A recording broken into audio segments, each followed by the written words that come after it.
Donald Trump has made a big claim amidst the tensions rising between India and Pakistan.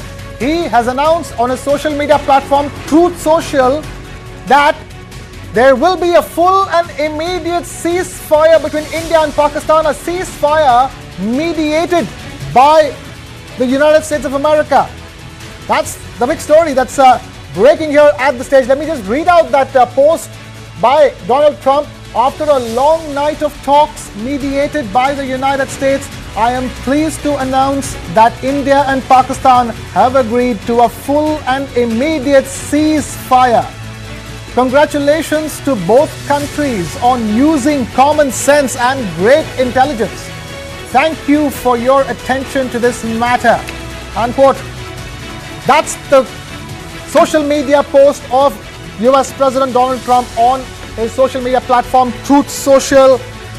He has now declared that there will be a full and immediate ceasefire. This after long-winded negotiations overnight. He said after a long night of talks, I think he meant the night in the US, but talks over the past few hours resulting in a full and immediate ceasefire according to US President Donald Trump. He's declared that he's pleased to announce that India and Pakistan have agreed to a full and immediate ceasefire. That's the big story that's breaking at the stage. We're bringing you this latest piece of information. Huge claim from the US President Donald Trump. Absolutely. If you look at the language, Yeah. it says after a long night of talks, Yeah. not talks mediated by the United States government, I am pleased to announce that India and Pakistan have agreed to a full and immediate ceasefire. Full and immediate ceasefire. He says congratulations to both countries on using common sense and great intelligence. Thank you for your attention to this matter. But there are two things here. Hey, Karthik, just before you go any further, the same social media post has been put out by Marco Rubio as well. Okay, there are two things. Even the last time, this is very, very important. Even the last time, the entire Balakot issue was diffused by Donald Trump. Yeah. This time also, the entire issue has been diffused by Donald Trump.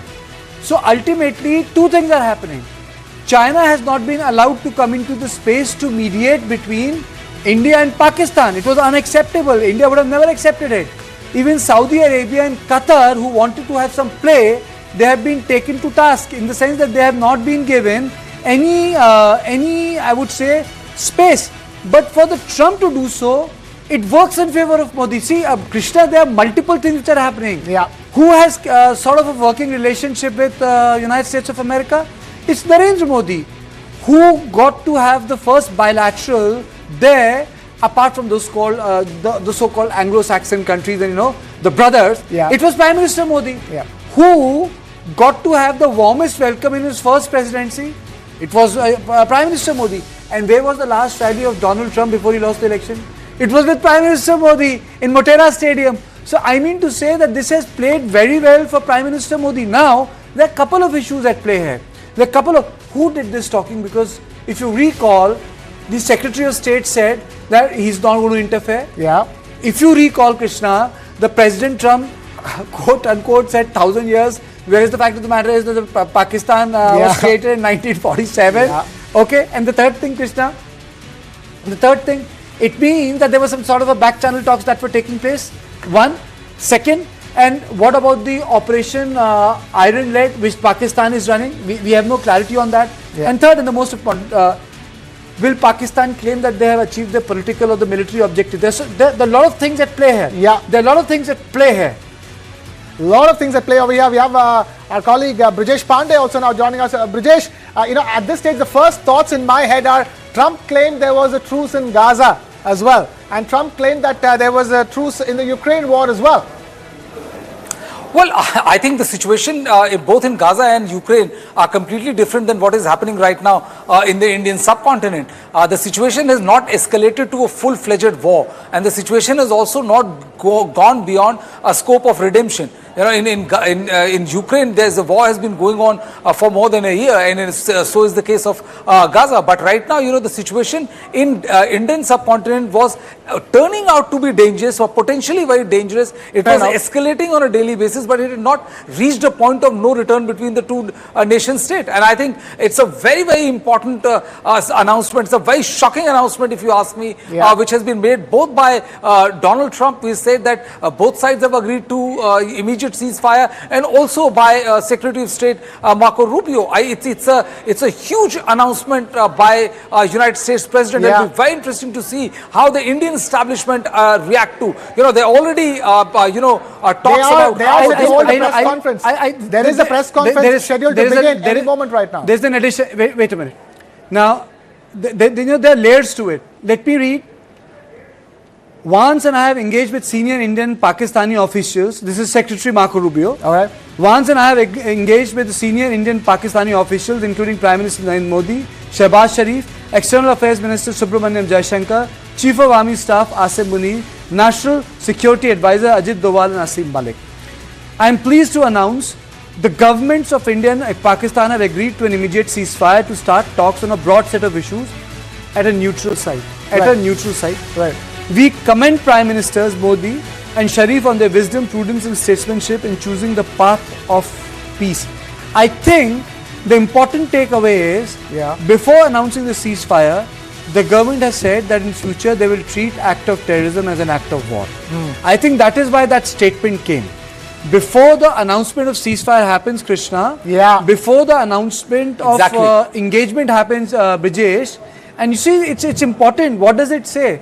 I am pleased to announce the government of India and Pakistan have agreed to an immediate ceasefire to start talks on a broad set of issues at a neutral site. At a neutral site.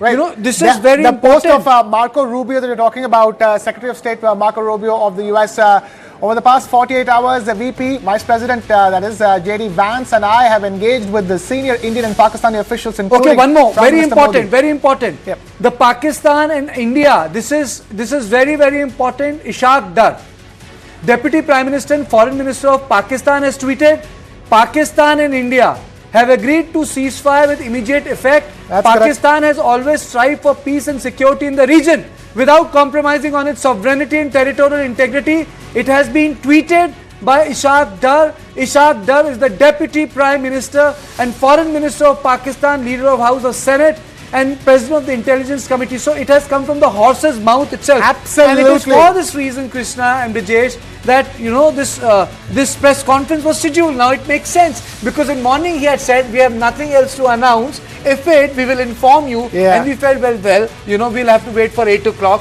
when maybe another round of engagement will happen. But for this to happen, it's a sigh of relief for the people who are there. But it changes a lot of things, Krishna. We should not forget the exchange that has taken place. Right. The exchange that has taken place was a pretty serious business that happened. India has also showed its resolve that it will not refrain from hitting Pakistani air bases. It will not refrain from hitting Pakistani air bases. This is very, very important, a very important development that has taken place. And I think Pakistan Foreign Minister has announced it first. If India stops, we may stop. They said it earlier. Now they are saying US mediated. Right. Very important. Very, very important. Right. And now we have a former diplomat joining us on this broadcast. We have Mr. Prabhu Dayal joining us. Thank you so much for being with us over here, sir. Talk to us. Help us paint a picture of how something like this could have been, it would have unfolded in the corridors of power in terms of back channel talks. Well, I'm delighted if this happens. President Trump has announced it on his social media platform that the United States had mediated between India and Pakistan, and that both sides have agreed to a ceasefire. I'm waiting for an official comment from the Indian government before I can take it to be the Let me just fill you with one more information, Ambassador. Even Pakistan's Foreign Minister, Ishaq Dar, has tweeted that Pakistan has gone in for a ceasefire, sir. Correct. I've seen, and you are playing that on your channel right now. I can see what you are saying. That the Pakistan Foreign Minister has said this. I'm looking forward to a confirmation from my government side. But if it happens, the ceasefire happens, it will be very good because war is costly and there was a trend towards escalation, and that escalation would have hurt both sides. So, under all circumstances, war should best be avoided, and I think that if Trump has succeeded in bringing an end to this war, then it's a very good development. That is a very good development and heartening development where we're getting you the latest. Donald Trump has posted it. Also, the fact of the matter is that these social media posts have been clearly timed. In a matter of a few minutes, you had everybody from US President Donald Trump, and then immediately after that, the US Secretary of State Marco Rubio, and then Pakistan's foreign minister, putting out a statement. So clearly, there's been a well-coordinated release of the big news. Well, certainly, you're right in saying that the timing of these developments is very significant. First, President Trump, then that is followed by the information given out by Marco Rubio, and then the Pakistanis confirming that they are agreeing to a ceasefire. But I'm really keen to hear what my government has to say. I'm sure they will confirm. I'm sure that there will be some sort of a statement. But I'm anxious to see what precisely our government is saying, because if we are agreeing to a ceasefire, then it has to be honored by both sides. It can't be that we are but saying the fact of the matter is that India did put out a very important statement in the run-up to this ceasefire announcement, and that's the fact that an act of terror will be considered as an act of war. That sort of foretold this. We didn't know it at that point in time, but now it all makes sense, doesn't it? Absolutely. Because, the whole problem started because of Pakistan's terror attacks. Specifically, the terror attack on April 22nd at Pahalgam. That is what precipitated this war between the two sides. So, Pakistan has to be very careful. We will not be tolerating any act of terror against us, and we will be construing terror as an act of war.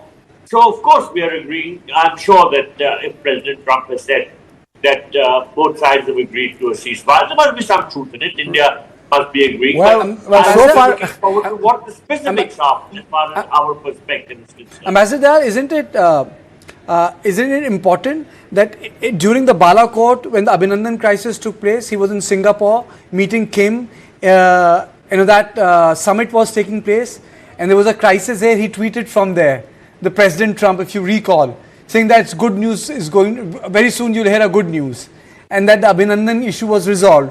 Now, again, there is a tweet from Donald Trump. So my question to you is, by America, whatever role it played, because, at this stage we wouldn't know. I have, unless and until the government of India announces or there's a story to be read in some publication like Writing Guardian, then we'll come to know how the wheels played. Because in the press release they said, we were speaking to Doval, we were speaking to the generals, we were speaking to the politicians. My question to you is, by doing this, America has also denied space to China to do some sort of an intervention?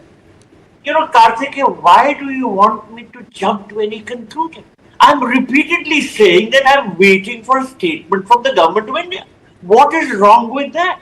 Why should I rely on the statements which are put out by the governments of the United States and Pakistan and not see what my own government is saying in this regard? Of course, if it happens as I said, it will be a very good development. This is what everybody wants. There is a press conference, sir. See actually, Government of India, sir, has slated a press conference. It was supposed to start at 5:30.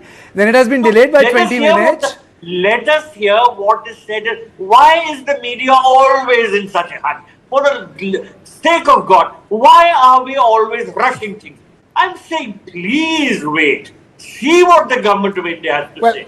I would be guided by what the government of India is saying. As simple as that. Okay, Brijesh, I think is there any problem with that? Not at all. Not at all, sir. There is no bone to pick with you on that. Let me go to Brijesh. Brijesh covers the government. Brijesh covers the government. Comments from everybody. I have said I will wait for what the government. Absolutely. Fair enough, No, sir. that's absolutely. I see. That's a policy statement by. I mean, that's a stated Absolutely. position of Absolutely. the ambassador. I'm not getting into that, but Mr. Ambassador, I remember when I was serving, but I sir, always listened to what the government of sir. India is saying officially, not what the others But are. you would Let us also wait for understand. You would also understand that Donald Trump is not the president of Myanmar, so we are not to take his statement not seriously. When a president of I America never makes said a I'm not statement, taking his Secretary of State I said makes a it's statement, very and important Pakistan statement. Interior But Minister I makes a said 2 or statement. 3 We are times, bound to discuss it. let us Nobody is wait jumping for any our gun. government's Where is the gun statement. to jump? But Pardon? it's a, in a fight which is going on, what I'm trying to say is that what all we are doing to understand is that what does this mean? We want to understand. Nobody is jumping the gun Well, as far as Indian what- government's position is okay, concerned. Now, let me interpret. We for want you. to understand. There That's was- the only please understand- limited please point. Please wait for 1 second. Yesterday there was an IMF meeting. The United States is a key player in the IMF. Against our objections, a loan of $1 billion was sanctioned to Pakistan. Certainly, the United States was doing that in order to have negotiations with Pakistan and agreed to call that off. But all that is speculation, it's analysis. The concrete thing would be an announcement from the government of India, and I'm waiting for that. Meantime, I have to rush because I'm on another channel at 6. Thank you. Thank you. Right. Thank Thank you. you for being with us. We are the big story that's breaking. That's right on your screens right now. That's where it all began. That is the social media post of US President Donald Trump on his social media platform, Truth Social, which said that he is pleased to announce that there has been, after a long night of talks, these are his words, that India and Pakistan have agreed to a full and immediate ceasefire. Congratulations to both countries.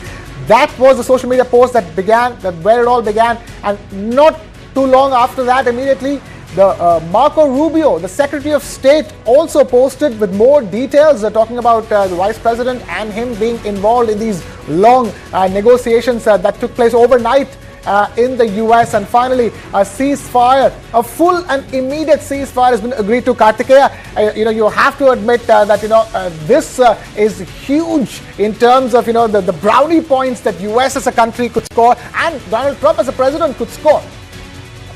Not even I would say that America has shown its ability to mediate on issues which are very, very vexed. See, America has not been able to resolve the issue of Ukraine because of Putin's presence there. He's the president for lifetime. He can see Trump come and exit the office. He saw Trump in first phase come and exit the office, and he it's saw going to happen Biden again in 3 years. And Biden came and went. But the Putin is forever, or like Xi Jinping is forever, Kim isn't forever. So I would say that he can have a longer view. He can afford to wait. I think the larger issue here is that, does it suit us? I think it does. Yeah. Does it suit Pakistan? I think yes. They get a face saving because America intervened. What does it bring on the table? Will there be a conversation with Pakistan? I don't think so. Do you think that India's behavior, policy response with Pakistan will change? No, I don't think so. But it changes the game. The game is, the next time there is a crisis or a terror attack, Krishna, you, me and Brijesh would know that it's not going to be Uri or Balakot. Next time we might end up hitting somewhere in Karachi in Balochistan. And next time Pakistan will also start using missiles immediately against our bases. What we have done is that we have raised the escalation ladder. We have actually said that there will be no restraint. And it also depends on Prime Minister to Prime Minister. Brijesh, it just shows the temperamental difference. Manmohan Singh behaved differently. Modi has behaved differently. So, it just depends on person to person, isn't that? Well, absolutely. And I think, most of the time that is the reason why we also discuss policies, but more than policies, we discuss people who impacted those policies. Everyone has an individual distinct personality, and that is reflected on policies which are being practiced by the state. I think, it's a good face saver, if I may use the term, for Pakistan, because, it was literally was staring at the only option of, to face the barrel as far as the Indian government is concerned. And that is the reason why I think, now there are certain pieces of puzzles are falling in together. The reason why the IMF did not deny Pakistan its $1 billion grant, maybe that was used as a carrot for the Pakistan, that if you don't listen to us, if you don't agree for immediate ceasefire, that carrot might well turn into a stick, and that is the reason why Pakistan immediately understood it. Now we understand that hindsight, everything is 2020. So now, most of the announcements. 15:35 hours earlier this afternoon, it was agreed between them that both sides would stop all firing and military action on land and in the air and sea with effect from 1700 hours Indian Standard Time today. Instructions have been given on both sides to give effect to this understanding. The Directors General of Military Operations will talk again on the 12th of May at 1200 hours. Thank you.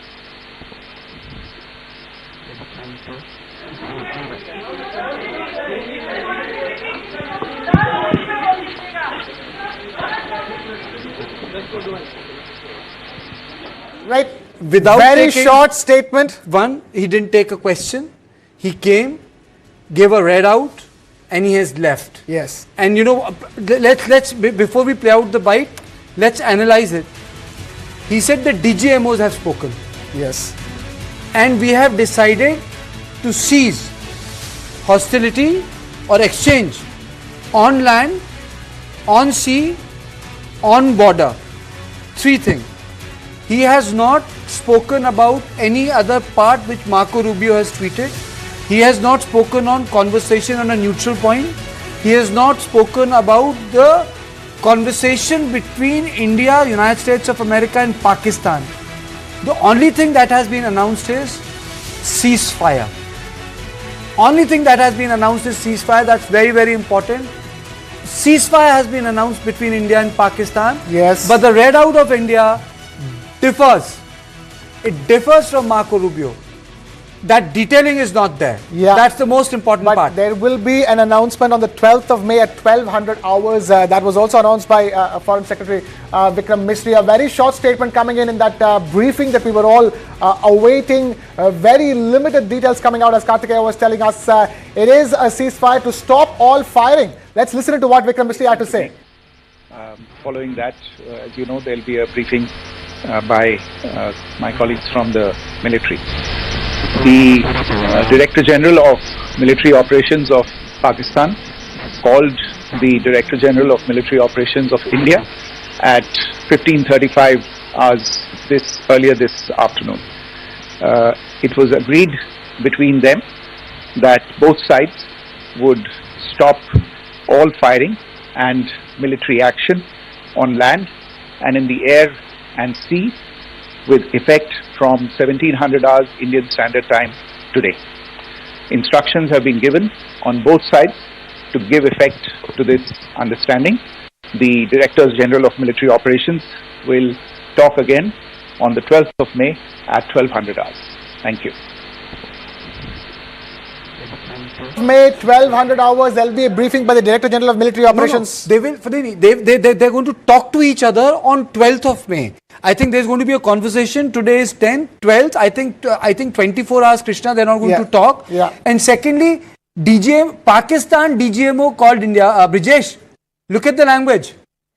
If he is saying that the Pakistani DGMO called the Indian DGMO to say that the cessation of firing will take place and both sides stop firing and taking military action on land, air and sea. Isn't there a difference? Isn't there a difference in what Marco Rubio has said and sort of a curt statement that we have given out? Yeah. Well, there's a sea of difference. I mean, what the United States has said, that they are the one who have brokered peace, they are the one who have used IMF bailout to their advantage, and they are also impressed upon, if I may use the term, on the Indian government, that this escalation of hostility is going to lead nowhere. Remember, we were discussing and talking about that every act of terror will be treated as war, and I was talking about the superpowers and the kind of role they play. I think that role is pretty much visible, because I would, as a student of politics, as a student of of International Relations would love to know why the Indian government immediately agreed to the conversation which was initiated by Pakistani DGMO. And they have also agreed to talk on 12th of May at 12 noon. So it will be very, very interesting to know whether India has inflicted the kind of casualties which became unbearable for the Pakistan, or Indian government also saw merit in what the Americans or what the Pakistan was proposing or putting on the table. Have they agreed to not say that they will desist from doing what they have been doing since time immemorial, which is exporting terror? And I would love to know the details about, otherwise this curt statement of Foreign Secretary Vikram Misri does lead certain questions unanswered, Karthikeyan. Many questions to be answered. Big story breaking at this stage. We are already in the middle of a full and immediate ceasefire. According to the details that we have, the immediate ceasefire began at 5 p.m. today. We have Ambassador Jayant Dasgupta, former ambassador to WTO, joining us now alongside Lieutenant General A.B. Shivane, former Director General Merchandised Forces, and Captain Akhilesh Saxena, Kargil war veteran and defense expert with us on this broadcast. I'm going to begin by asking Ambassador Jayant Dasgupta, hectic night of talks, so to speak, after nights of talk, long night of talks. So that is the nights in the US is what Trump was referring to. But a big difference in terms of what the kind of messaging that came with the ceasefire announcement from the US, be it Trump or Secretary of State Marco Rubio, and the kind of briefing that we got from our Foreign Secretary just now. I think the initiative would have come from Pakistan. Okay. As was mentioned, 3:35 p.m. the DGMO rang up. So that is okay. But behind this mediation by the US, I could make a conjecture that this IMF bailout package, which was announced yesterday, I think $1.3 billion plus $1 billion. So that may have had a role to play in this. The US could have pressured Pakistan that if you want to get this money, then you have to cease fire. And you have already sustained so much of losses. It is unsustainable for you. So you make a choice. This could be, I am making a pure conjecture, no basis, nothing. But apart from this, of course, the fact that Pakistan has suffered heavy damage and its pride, I think, has been dented very severely, because Rawalpindi, Islamabad, Lahore, everything has been hit. Targets have been hit quite, in full sight of the public. And they know that they are vulnerable, that if India were to extend this and to raise the level of, the conflict, their more of their installations will get hit, including the general headquarters of the Pakistan Army. So I think that would also have played a role, that Pakistan would have assessed what is in its best interest and would have sued for peace. Ambassador, so the question is, where does it leave Pakistan's General Munir? And we know that every military action, sir, has a political objective. Every military action has a political objective. We had a political objective, we destroyed the terrorist camps. And then we had a defensive strategy because we didn't want to escalate. We were responding. Certain Rubicons were shifted, or we pushed those Rubicons, said we will go to, we'll fire, we'll drop bombs on your base like Sargodha and other thing. So, our message became stronger and loud. In context from Pakistan, just from the, just to understand it from your perspective, what political objective they have achieved by this? And where does it leave the general? Munir, because the story will always have two sides. That's true. Munir, I think, would be in a tough situation, because yes, his bravado and braggadocio, I think, has been called out. And as far as political objective is concerned, I don't think the Pakistan civilian government was in any way involved in this decision to send terrorists across, the minutiae about the terrorist action And then the escalation, that was, I think, entirely the Pakistan Army and General Munir's doing.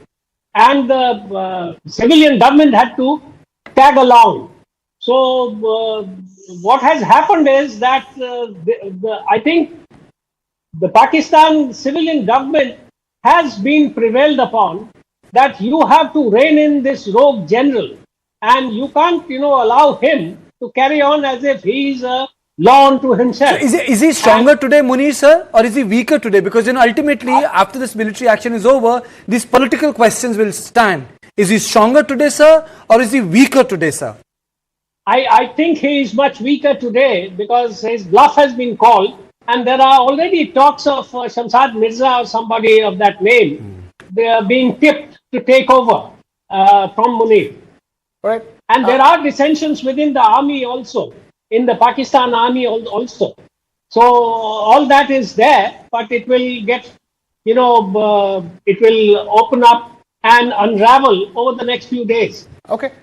And also what will unravel now in the next few minutes or hours is the briefing from India's armed forces that will tell us more details about this ceasefire. Lieutenant General A.B. Shivani, we're talking about what will happen to the Pakistani army chief. Let's talk about the other side of the coin as well. Where does it leave India? India, in a sense, has set a precedent for how it will act and react in the future going forward, especially with that policy statement that future acts of terror will be treated as an act of war.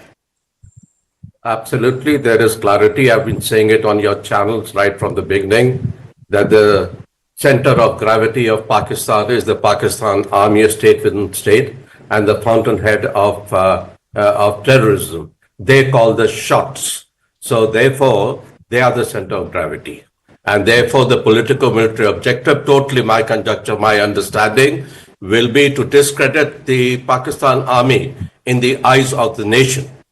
And you have seen that has been achieved to a great extent, because when you connect the dots, you see the war losses in terms of the aircraft, the missiles, and the others have been very, very high. You said their war endurance is gone down drastically.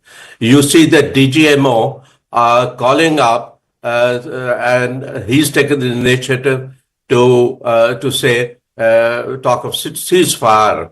You've seen the IMF loan, which comes in 2 tranches, also mentioning the need to de-escalate. You see the defense minister saying that if India stops, we will stop. Who started this war? Who started Pahalgam? You started this war. The onus is yours to stop it.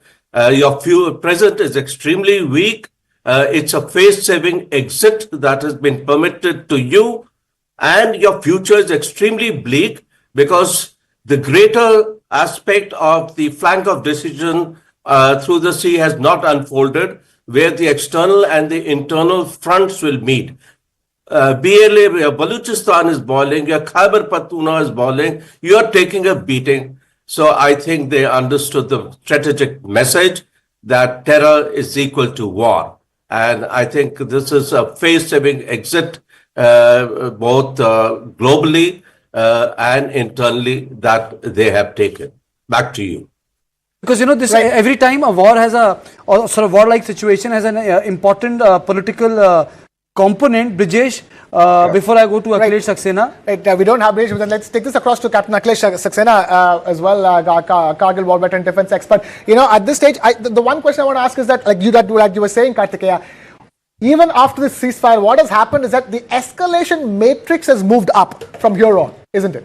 And yes, you can take this question also, Akhilesh, because every resolution also needs to factor in domestic component.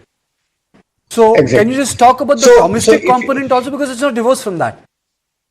Exactly. So if you really see what was the objective of India for this particular initiative, right? We will continue with our non-kinetic objective. We have nowhere say that, we will not continue with that. But this ceasefire is only about the kinetic objective. And our objective was very clear that your future act of terror or any act of terror will be treated as an act of war. And India has got right to strike anywhere in Pakistan. So one, we have very clearly demonstrated that it is not only POK, we will do hit anywhere. So this has become a precedent. So that was one very clear message we want to say. And your future terror infra is no more safe. If there is any act of terror, they will be hit. So one. Second, Pakistan has started giving, retaliation. But what happened? They realized they were not able to breach India air defense system, right? They tried through missiles, then multiple drones. And after this pounding of their airways, and I think it was very clear in India's plan of action that they will ensure that they are not even capable of taking off, right? Then what talk about the nuclear infra or anything before if you do not have the ability to even take off. So finally, they were also forced to move their brigade from Balochistan. If you really see, Balochistan right now is, on the verge of getting independent. So still moving a brigade from there was like, Pakistan forcefully agreed to this. So they were totally surrounded. They were in no position to kind of continue this war, both financially and in terms of their army infra and capability. So that's why they reached out to US, and I'm very sure that other panel members have say it will be clear, but it was Pakistan who has taken this initiative on the basically Chief of Army Staff Asim Munir. It was his personal kind of talk where he want to get more bravado and more kind of get a visibility or maybe extension of his tenure. He is weakened a lot, and you will see they don't want to announce it right now. But this is more or less clear that he will be replaced within 4 or 5 days with another general where name is already General Mirza, where name is already doing the rounds, right? So it's a setback for Pakistan, but in fact, they had no other option. They were pleading for it. And I think they have just been given a face-saving thing rather than putting the white flag. They say it's a US brokered But Akhilesh, ceasefire. if you look at Asif Munir's career, he has seen those ups and downs. He didn't come from the school where all the officers are trained. He came from the academy, Exactly. He's from OTA. Okay. And second thing, the way he was shunted out during Imran Khan's tenure, then he again made a comeback. So it's not as if, he had a very stable career. At the peak of it, he saw a lot of fluctuations. And you also need to keep it in mind, he's a Shia. So he was more wanted to show that, I can do. That's why he has taken this strong thing, dividing two-nation theory. That's a very important point you're making. People used to say about this, about Musharraf also, that he too needs to make a point that he's more Pakistani than other Pakistani because he's not a Punjabi born in Pakistan, because he was a Muhajir. I kind of... Exactly. So, yeah, fair enough. Gentlemen, this conversation is fascinating. Pakistan Army, just to complete my last point, just to ensure that he made this, he was not in a good term with their army commanders, right? And he has never taken them into confidence before making that, that kind of bold statement. But Akhilesh, even if I'm not wrong, even Ahmadiyya has been the general of the Pakistani army. I mean, so they've had non-Sunnis in the armed forces. They had minority army chiefs. No, they had. That's not the issue. But here he has not taken this general into confidence. And obviously, he has made that kind of bold statement where there is a lot of dissatisfaction within the Pakistan army. Many of them, obviously, they will not agree to this in the public channel. But the repercussion you will see in just few days. Okay. You just note it down and you will see that repercussion. He has to, just made a graceful exit. But you will see very soon that exit by Asim Munir. Okay. Stay with us. We are awaiting the briefing of India's armed forces as we speak. But before that, let's quickly go back and listen to the last briefing that was done by India's Foreign Secretary Vikram Misri again. Director General of Military Operations of Pakistan called the Director General of Military Operations of India at 15:35 hours earlier this afternoon. It was agreed between them that both sides would stop all firing and military action on land and in the air and sea with effect from 1700 hours Indian Standard Time today. Instructions have been given on both sides to give effect to this understanding. The Directors General of Military Operations will talk again on the 12th of May at 1200 hours. Right. So we will be getting the India's version of events will come through when India's armed forces representatives address the media. But Ambassador Jayant Dasgupta, there will be another meeting of the DGMOs on the 12th of May at 1200 hours. But in the intervening time, there will be huge speculation on how exactly this came about, who made the first call. It was in fact only with this briefing that did we even get the picture. It was the Pakistani DGMO which was the first one to call at 3:35 p.m. today. I have got the full transcript, which says, and which is very, very also important. The Pakistan, as Ambassador was saying, that the Pakistani DGMO called the DGMO of India at 15:35 earlier this afternoon, and it was agreed between them that both sides will stop firing and military action land and in the air and the sea will effect from 5 p.m. today. It says the instructions have been given on both sides to give effect to these understandings, and he added that the DGMOs will again talk on May 12th at 12 p.m. 12 p.m. And today there will be a special briefing by Ministry of Defence after 6:15. You know, it's already 6:16. Yes. After 6:15, there will be a special briefing. There has to be a lot of things which must have come into play, because if you read the Rubio's statement, Rubio's statement was pretty much detailed, because in Rubio's statement, the question is just hold on to that thought. We have some breaking news coming in. National Security Advisor NSA Ajit Doval has reached the Prime Minister's residence. That's the big story that's breaking here on News Done. We're getting you all the latest as the story of the ceasefire unfolds as we speak. India and Pakistan agreeing to a US brokered ceasefire. And Kartikeya, help us understand that. Give us an idea. So the NSA has rushed to the Prime Minister's residence. See, I think that's the point I was trying to make. That's where I want to join the ambassador here. Sir, if you look at the Marco Rubio's tweet, sir, he says over the past 48 hours, Vice President J.D. Vance and I have engaged with senior Indian and Pakistani officials, including Prime Minister Narendra Modi and Shehbaz Sharif, External Affairs Minister Subramaniam Jaishankar, Chief of Army Staff Asim Munir and National Security Advisor Ajit Doval and Asim Malik. I am pleased to announce the governments of India and Pakistan have agreed to an immediate ceasefire to start talks on a broad set of issues at a neutral site. We commend Prime Minister Modi and Sharif on their wisdom, prudence and statesmanship in choosing the path of peace. So if we read what he has tweeted, the Secretary of State, I mean to say the answer lies in the detailing. I mean to say a lot of things must have been at play, at work, sir. Ambassador. Yes. It would have been very difficult for India to say that we will keep on escalating. After having said, and it was very clear, the objective was very clear, India said it is non-escalatory when it attacked these 9 terror camps. It was on the onus was on Pakistan whether to stop there or to carry forward. And they decided to escalate.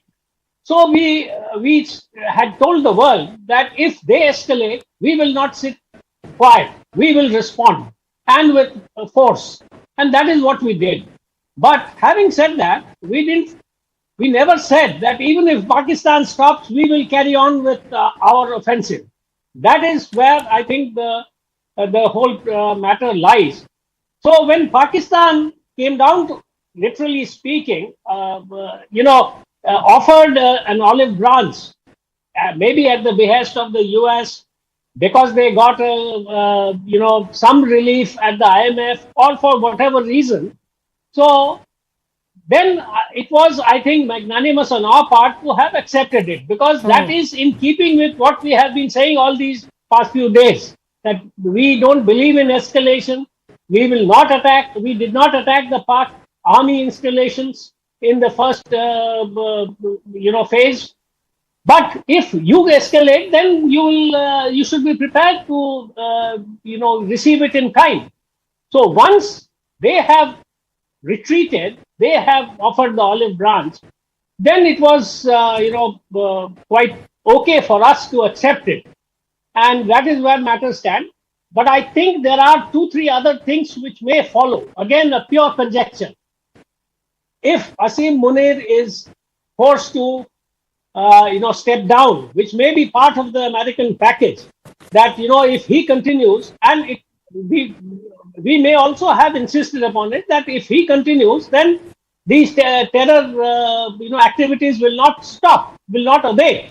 So you must remove him. So it may have been done through the back channel, but it is quite possible, but it is pure conjecture. I have no basis for saying this. Fair enough. So if Asim Munir steps down, then one of the consequences could be that Imran Khan may be released, so that there is now, a restoration of some kind of opposition, and, there is a strong voice against unilateral action taken by the army leadership, etc. So that could also be part of the package. Of course, it may not take place immediately. Imran may, if Ambassador, a lot of people were saying that, Nawaz Sharif was absent. The person who is globally far more integrated with the global leadership, he was absent. We didn't see him much. That's right. Nawaz Sharif was not obviously he was to be not seen at definitely all or heard. And I think Shahbaz Sharif, all said and done, he's the Prime Minister of the country, but he is a lightweight compared to Nawaz Sharif and his standing and his understanding and his relationship with leaders like our Prime Minister and with the American leadership. Absolutely. I think that, ultimately, this story will play out, Krishna, on multiple layers. Yeah. One will be the military part of it. There'll be accounting of the loss of life that has taken place, at LOC. I'm not saying that the behavior of the Pakistani army will change. It's not going to change, not at all. Accounting of, our response system. I mean, so we have done brilliantly, but, there'll be an audit, what could have been better, whether we could have done this or that. The third thing would be assessment. How did we react? Because ultimately, if you see, the day we were supposed to do mock drills, was the day of Operation Sindoor. Was the day of the Operation Sindoor. So, if you look back, then we'll understand things from a different perspective. And after all, situation will become impact of this on Imran Khan, impact of this on Asim Munir, impact of this on the larger political structure of Pakistan. Shahbaz Sharif, will he be strengthened? Will he be weakened? Will he come out stronger? I mean to say that a lot of things are at play. And the domestic audience, ultimately, what has the government done? It has shown that it is going to cross more bridges for a deeper strikes in Pakistan and our ability to break the myth of an irrational player of Pakistan. General Shivane, isn't that true? Yeah. That Pakistan had cultivated this image that you better behave yourself. I am an irrational state, so I will get away by committing terrorism in your country. But if you take any punitive action against me, फिर मुझे भी नहीं पता होगा मैं क्या करूंगा. And this will not be good for you. So don't try to teach me a lesson. Isn't that so? Absolutely. I think this operation Sindoor has been an inflection point in the Pakistan-India relationship as far as terrorism is concerned. We have sent a very clear message. We are willing to mow the lawn every time you raise the grass. So watch out. The second thing which I wish to highlight is America has been a conduit like it has been during Kargil. The matter of fact is the Pakistan army and the Pakistan as a nation was looking for a face-saving exit. There was the IMF character which is also there. But more importantly, they could no way go on to the next level of escalation ladder with the sort of losses that they have incurred. It's not the army which goes to war, it's a nation which goes to war, and therefore all instruments of national power come into being. And look at their instruments of national power, economically down, politically in turmoil, globally under Holocaust, internally, both in the internal front, Balochistan, Khyber Pakhtunkhwa. Not only that, the public opinion. You've heard of the dissension within the army. So this has become a turning point, and I'm sure, again, my conjecture, but I'm pretty certain you will see changes in the military, you will see changes in the political system as such. But messages, I think, and my third point is why after 48 hours are we talking of the DGMO will come? You must understand militarily that from the time a wave starts, for it to calm down, takes some time. These messages will go down to the low level, which are there on front. And after 48 hours, they will carry out a review of situation and iron out anything which is there. But short and tall of everything is they have been pushed to the back. They see a very, very bleak future if they are to continue on all fronts, and therefore they have looked for an honorable exit, and America has been a conduit to help them out in this. Back to you. So okay, well, I got the point you're trying to make, but there's another important issue here, sir. Yeah. Why would Pakistan, and I asked this question to you earlier in the day, sir, if the ceasefire was in making, why were they deploying their forces in forward areas? I mean, so it was not necessary. I mean, so why was that happening? I want to know from you why were the powers of the army chief here were increased, whereby he could call anyone from the territorial army. Why was that happening? Can you just break it down for our viewers?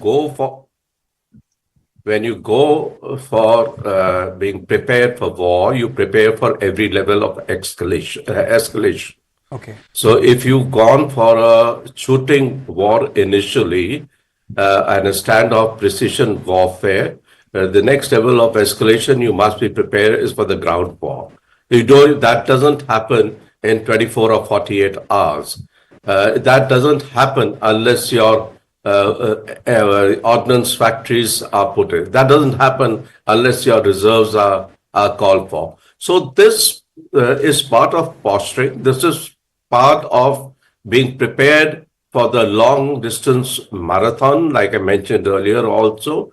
So this is not really related to anything. This is for preparing for the other next level of escalation, and also more importantly, sending a message across to Pakistan again that you are actually no match for it, and the differential both in terms of damage and in terms of combat power is going to increase disproportionately for you.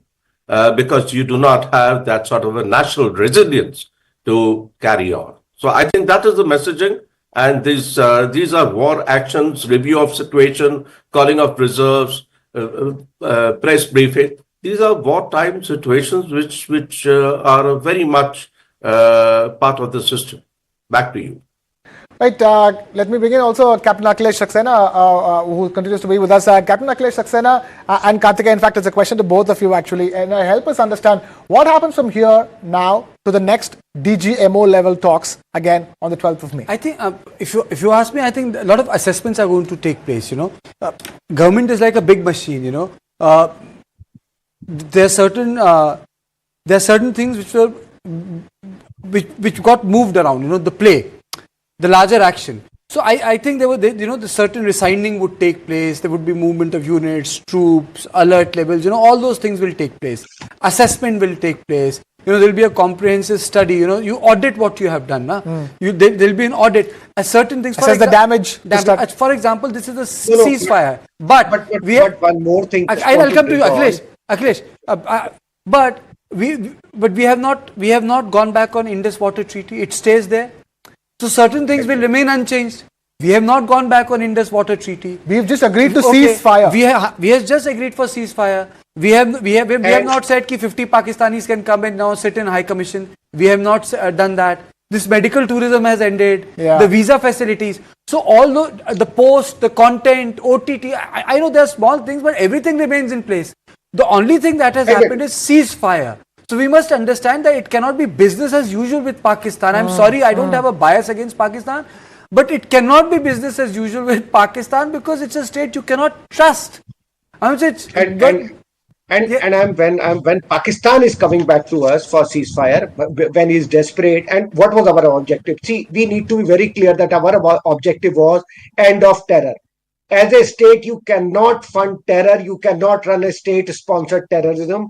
So now I think one ask, and this will come out very clear, that we should have asked that how Pakistan will ensure that there is end of terror and no funding of terror from his soil, right?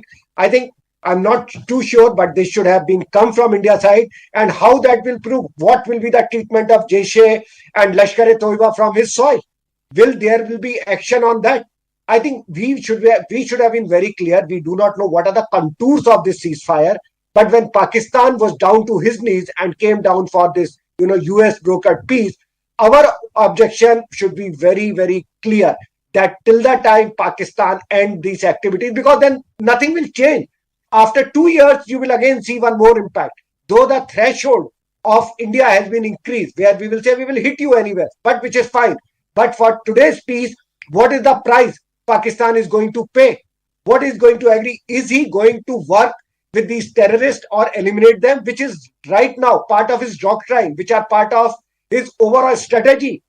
So they are like his asset. You have seen what was the impact of politicians and army officers during the funeral of terrorism. So are they able to cut it out, this particular element of their asset, and say that we are away from terrorism? In my view, we will see the contours. But India should be very firm that till the time Pakistan show that tangible action and prove it to not only India, to entire world, the other kinetic and the non-kinetic action. Kinetic action can stop for some time and we can start that we will have the right to strike. But other action will continue till that time we see the impact of this and actual proof, not just by saying, but by action on the ground. Yeah, back to you. I thought that's a very important point. That's India. I completely agree. But Akhilesh, this is the first time that the drones were used. So the battle reality has also changed. Please understand. People have an idea. They have seen movies of 71, 64, 65 wars. It's like Vietnam. It's like the Korean Wars, the black and white imagery, the color imagery, or it's like image of the Abraham tanks in the 1991 Gulf War. So every war gets associated with an object, instrument, what happened, the Patton tanks of the World War which took place. Don't you think that the drone will become the most important imagery of what has happened in last? All right, before we get to that, the briefing by India's Ministry of Defence is about to begin. Let's listen in. Good evening, ladies and gentlemen. I welcome you to this press briefing on Operation Sindoor and related developments. We have with us Commodore Ravi Nair, Colonel Sophia Qureshi, and Wing Commander Vyomika Singh to brief you. With that, I hand over the floor to Commodore Nair.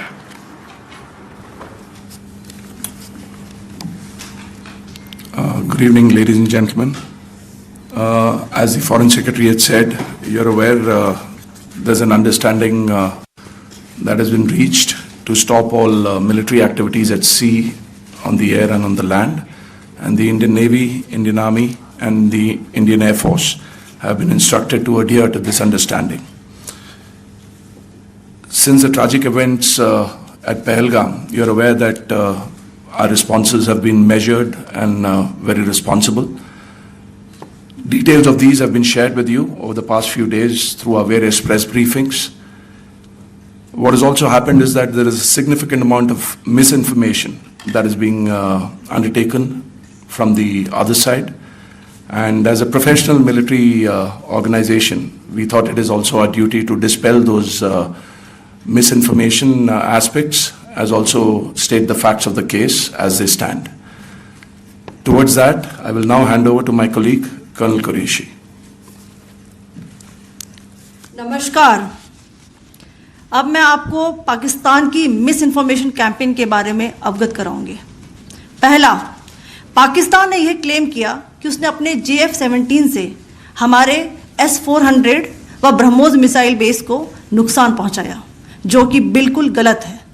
दूसरा, उसका ये भी miss information campaign था कि हमारी airfields जो कि सिरसा, जम्मू, पठानकोट, बठिंडा, नलिया और भुज में हैं, ये उसका मिस इन्फॉर्मेशन भी बहुत गलत है। तीसरा, पाकिस्तान के मिस इन्फॉर्मेशन कैंपेन के मुताबिक हमारे एम्यूनिशन डंप्स जो चंडीगढ़ और बियास में है उसका डैमेज हुआ, यह भी बिल्कुल गलत है। हमने आपको मॉर्निंग ब्रीफिंग में बताया था विथ फैक्ट्स एंड फिगर के साथ कि ये सारी चीज़ें बिल्कुल सही सलामत हैं। अब मैं आपको बताना चाहती हूँ कि पाकिस्तान के एक प्रेस कॉन्फ्रेंस में ये बात की गई थी कि उनके सीनियर मिलिट्री ऑफिसर्स जो कि पूरी तरह से ये भ्रामक हैं और तथ्यों से दूर हैं कि पाकिस्तान की ओर से ये झूठा आरोप भी लगाया जा रहा है कि भारतीय सेना ने मस्जिदों को नुकसान पहुंचाया।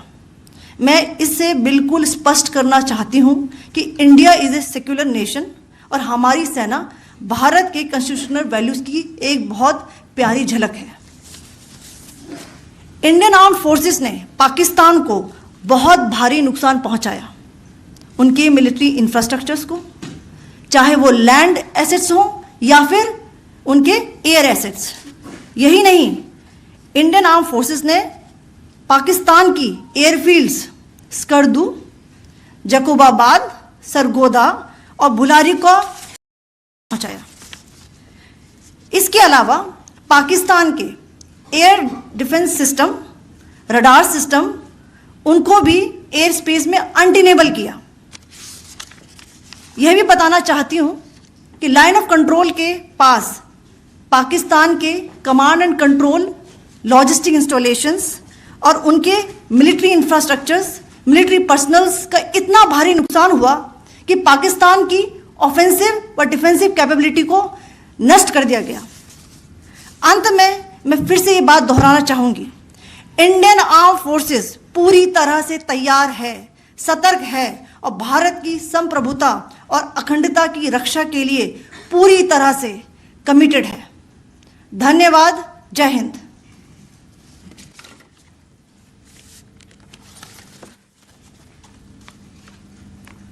So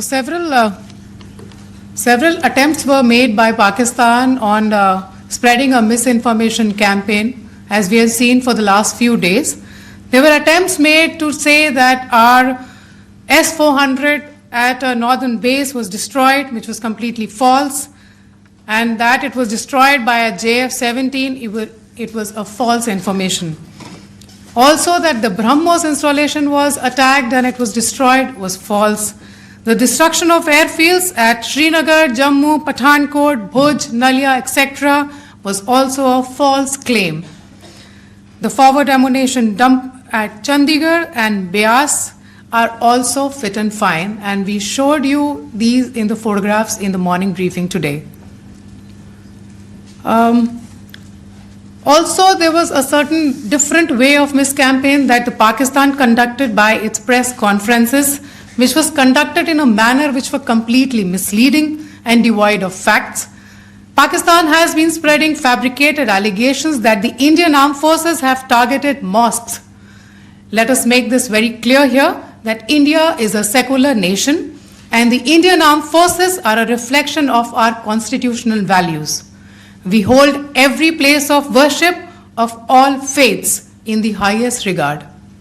Our operations have been aimed exclusively at terrorist camps and facilities being used for anti-India activities.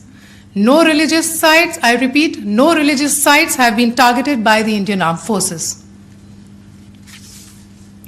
Over the past few days, as we have seen, Pakistan has suffered very heavy and unsustainable losses after it has given us an unprovoked attack on our installations. It has suffered losses in both land and air. There has been an extensive damage to the crucial Pakistani air bases like Skardu, Sargoda, Jacobabad and Bholari. In addition, a loss of AD weapon system and radars made the defense of Pakistani airspace untenable. Across the line of control, extensive and precise damage to military infrastructure and command control centers and logistic installations addition to that, 2 military personnel had led to complete breakdown of its defensive and offensive capability and also Pakistani morale. Sir. In conclusion, let me reiterate that whilst we will be adhering to the understanding that has been reached today, that is the Indian Army, the Indian Navy, and the Indian Air Force, we remain fully prepared and ever vigilant and committed to defending the sovereignty and integrity of the motherland. Every misadventure by Pakistan has been met with strength, and every future escalation will invite a decisive response.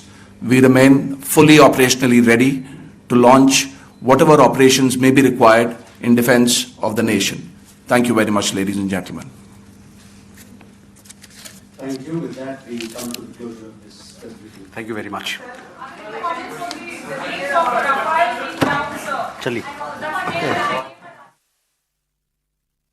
That was the special briefing by the Ministry of Defence on Operation Sindoor that just concluded. Kartikeya, few highlights from that press conference. One is it was clearly meant to counter the misinformation campaign of Pakistan over the past 48 to 72 hours, specifically speaking. It was meant to counter the facts like India attacked mosques on Pakistani territory. So one is countering the misinformation campaign of Pakistan, and the other is making it clear that the tri-services will be adhering to the ceasefire that has been agreed upon, but they are operationally fully ready. That's a very telling statement, isn't it, Kartikeya, that for any future misadventure, India's armed forces is fully ready to launch any kind of operation that might be required to defend the motherland. That's one other very important point coming out. Apart from the fact that the Indian Army announcing, India's armed forces announcing the fact that there was extensive and precise damage to Pakistani military installations and infrastructure, that Pakistan has suffered big losses in this in the course of attacks and counterattacks over the last 48 to 72 hours. So these three seem to be the big highlights, isn't it, Kartikeya? That there is a misinformation campaign. 2, Pakistan suffered huge losses, and 3, India is ready. See, if you ask me, the spokesperson stressed one point, that we destroyed their ability to defend themselves. She said it. She said we destroyed the infrastructure. How do you destroy that? You take down the radars. You take down the batteries which can fire missiles. That's one very important statement she made. The second important statement that was made was that we are prepared for any action. Teach them any action. That was the second takeaway for me. And the third was an implicit, if not an explicit message, that this toning down of Pakistan has not happened only because of American intervention. The toning down of Pakistan has happened because of the tight slap it has received from the armed forces. Yeah. Because it has broken that myth of a player who can strike you any time at will and get away because it can project himself to be an irrational player. If you recall the name of the operation that was given by the Pakistani army, what was that? It was called the Swift Retort. 2019, the Pakistani anti-Balakot operation was a Swift Retort. And a lot of people were saying that Pakistan has decided, and which later it was confirmed, that our reaction to any action by India would be of equal measure and little more.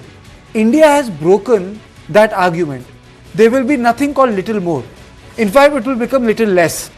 And it will become little less, and you will feel the cost. India this time has made Pakistan feel the cost, because you see, politically, Uri, they could always, they always went in for a propaganda that nothing happened, they just came and went back. Even in Balakot, if you recall, they got the entire foreign press and filmed Balakot and said nothing happened. It hit a tree, missile hit a tree.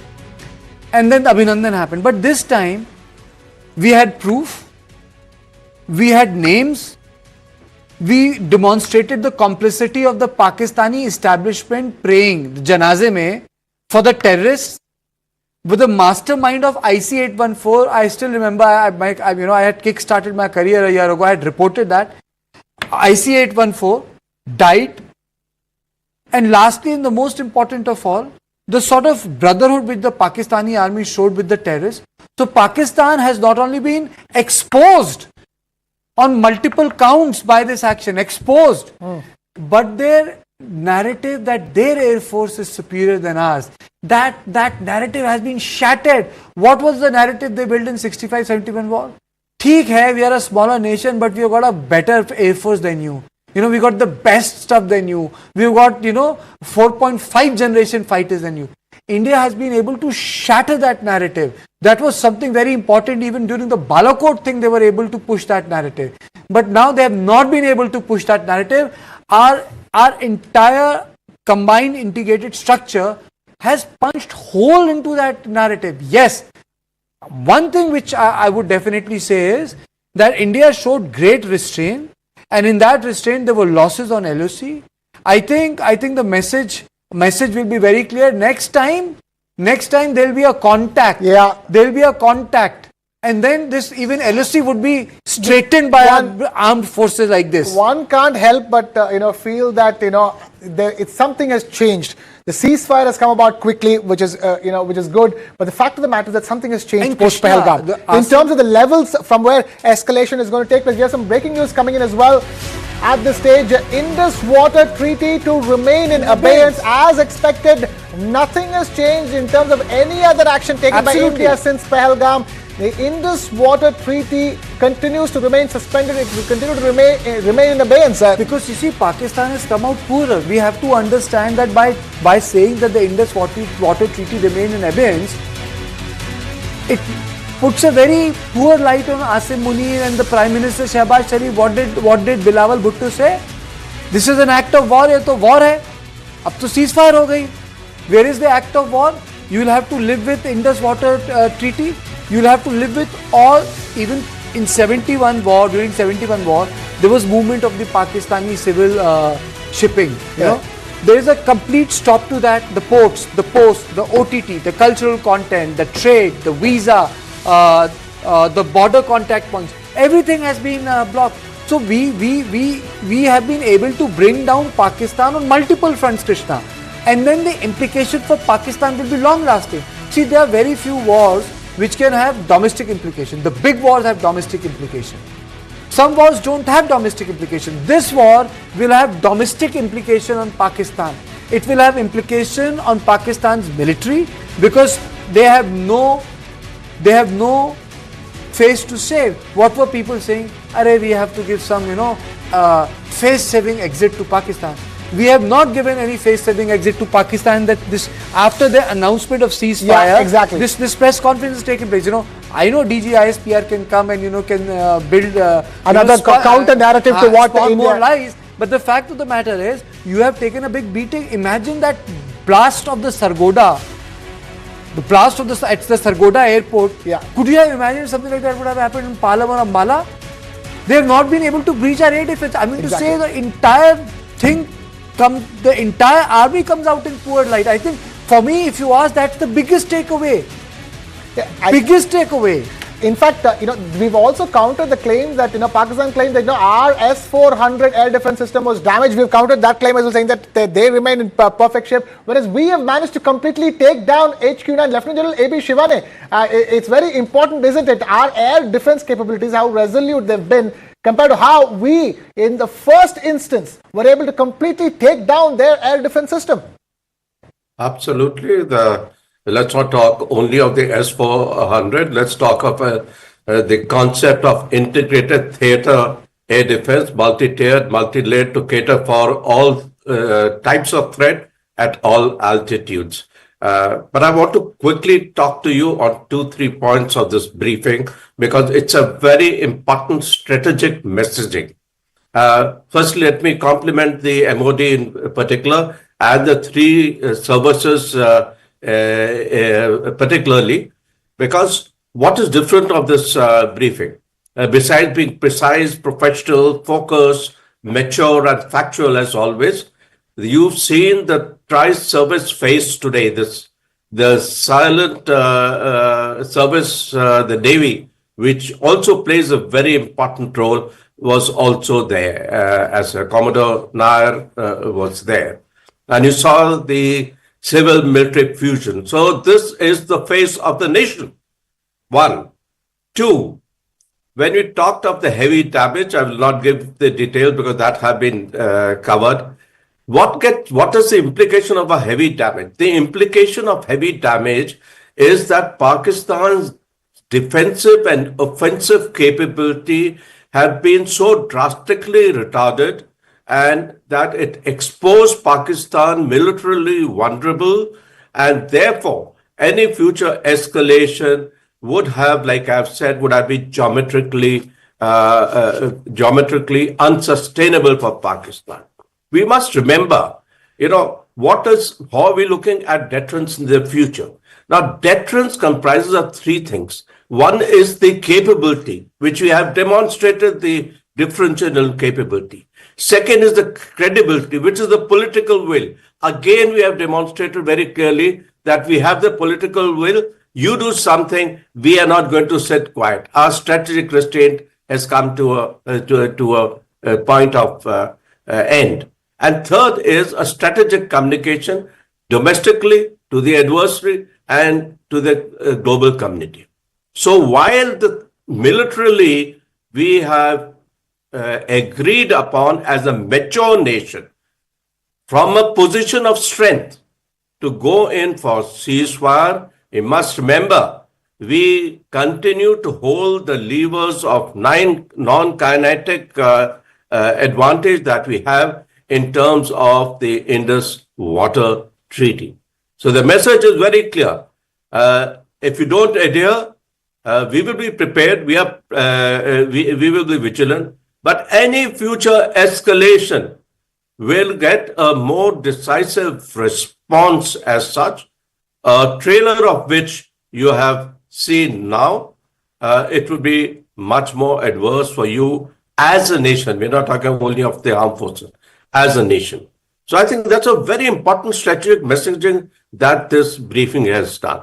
Back to you, Krishna. Strategic messaging, Captain Akhilesh Saxena, there was strategic messaging and there was, outright, straightforward, point-blank statements to counter the Pakistani narrative, and making it amply clear that, bear in mind, this ceasefire has come about after the Pakistani side has suffered some huge losses, huge strategic losses over the course of the last 72 hours. Exactly. And this messaging is very important because we have shown everyone that Pakistan has come to its knees, and they were desperate for this kind of ceasefire. In fact, they had no other option. Second, as a nation, this time we have not only taken an approach where we are kind of just targeting one or two targets, but we have taken a multi-pronged approach, as we talked about. And Indus Water Treaty, this particular kinetic action is just one part of it. But it has shown that now, whenever India has come away, it's a strong nation, resilient nation. And if something happens, we will strike you from all the sides. Financially, we will hit you, maybe whatever is in our control, the food grain, we will squeeze you in terms of financial thing, and we will also hit you like Cobra, right? That we will not going to do. The threshold has been increased. Now it's very clear to Pakistan that earlier we were just saying, okay, we will just do a strike, and they thought that's over. But we will go deep, and if you retaliate, we will go to the next level, because this time you must have seen, and I think you asked the question, that though there was a ceasefire going on, but we were asking for our reserves and all, because we were ready for any situation. You come to the next level, we are prepared up to the 10th level. Let it go to the every level, but this is a new India, and we are not going to just sit back. We'll give you back. If you hit us, you step in our back again, you have to pay the price. And I think the one part of the treaty which has to be there, and we have to monitor it till the time Pakistan shows it on ground, that they stop funding and supporting the terrorism once for all. So these are 2-3 very important things where India has shown that, you can do the information propaganda, but we will be very calculated, measured, and mature in our response. Akhilesh, you see, the drone technology has been evolving, and I would like to come back to that. Is that going to be sort of an integral component of warfare? What we have seen is from an aerial perspective in terms of non-motorized reconnaissance. Is it going to be something which is going to affect the entire armed forces, infantry warfare, mechanized? We saw parts of it in Ukrainian battlefield where the T2s of the Russian armor became so vulnerable. If you remember the front page of Economist, they had done some local job and, they created an artificial roof to protect the tanks from the drone attack. So do you think it's become a battlefield reality? And every time, if I remember from 71 to Kargil, when we were fighting, the contour of battlefield has changed, right? Now, if you think of Kargil, these were the icy peaks and all. Now we have moved in this war, the drone has taken a very important part. And I think India has realized this around 3-4 years back. That's why if you see a lot of manufacturing of drone has shifted to Indian-based company, right? And they were given a lot of incentive to do this, including DRDO. And there are many defense systems which has been run by our private player, right? So we have taken that approach, because if you really see, drone can fly at a very low level. And we knew this. That's why if you talked about our integrated air defense system, it is not only about the S-400, as I think Sir has also mentioned. It is about dealing every height, every altitude. So we can also detect. That's why we were able to deal with this. But the matter of the fact is, drone technology is going to play a very important role. All your reconnaissance mission, all your initial probing will be done through drone, right? Nobody has to go there and lose his life. So now it has become more and more, and a lot of focus will be coming into drone technology as we move on from here. Right, Captain Akhilesh Saxena, stay with us. We have some breaking news coming in as we speak, and that is that the Tri-Forces chiefs are at a security huddle at the Prime Minister's residence. That includes NSA National Security Advisor Ajit Doval and CDS Chief of Defence Staff General Anil Chauhan as well. A security huddle that's ongoing at the Prime Minister's residence. This after the announcement that just came in from India's armed forces about what exactly is the state of play at this stage. All military action, all firing have ceased since 1700 hours, 5 p.m. But the point here is that Kartikeya, the state. It's a debrief. Yeah, exactly. It's a debrief for the boss. When we say that the Tri-Service Chiefs, NSA, Chief of Defence Staff, it's a debrief. Rajnath Singh, they're briefing the Prime Minister. Prime Minister is not. Yes, detail is important, but there is a way you debrief a Prime Minister, or you give your brief to the Prime Minister. So it's very, very important. But I think definitely the whole focus would be on the political lines. Ambassador, it started in 1990s when Narasimha Rao took a completely off Pakistan position, not interested. Earlier the Prime Ministers were very interested in dealing with Pakistan. Then came Vajpayee and Dr. Manmohan Singh, the back channel talks that took place. And after that meeting which just didn't work out when the Prime Minister was coming back from, I think, Afghanistan, and he landed for Nawaz Sharif's ceremony. After that it went completely haywire. What sort of a relationship in India and Pakistan will have in future? Does it have any future at all? See, you can't really choose the neighborhood in which you live or you are born. So we will have to live with Pakistan. And to that extent, I think it would be good for us if Pakistan, does things, plays by the rules, that it does not indulge in terror. And if there is that assurance, then of course there could be further cooperation on a host of issues. Indus Waters is one of them, of course, but trade, and many other things which we share in common, and where we have developed certain technologies, etc. We can share all those things. So it is a matter for the future. But it all depends on Pakistan's behavior. If it behaves in this deviant and wayward, way, and the army continues to call the shots, it decides state policy, it decides to use terror as a weapon, then I think there will be no going back. It will only deteriorate.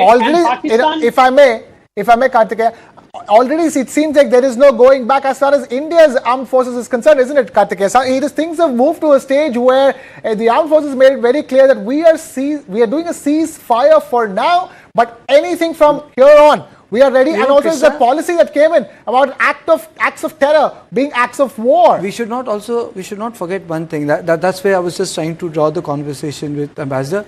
We have not found the killers of Pahalgam. So we have not ended that story. We should never forget that. Yes. NIA investigation has linked it to an SSG officer there. In the euphoria that there's a ceasefire, we should never forget what was done in Baisaran.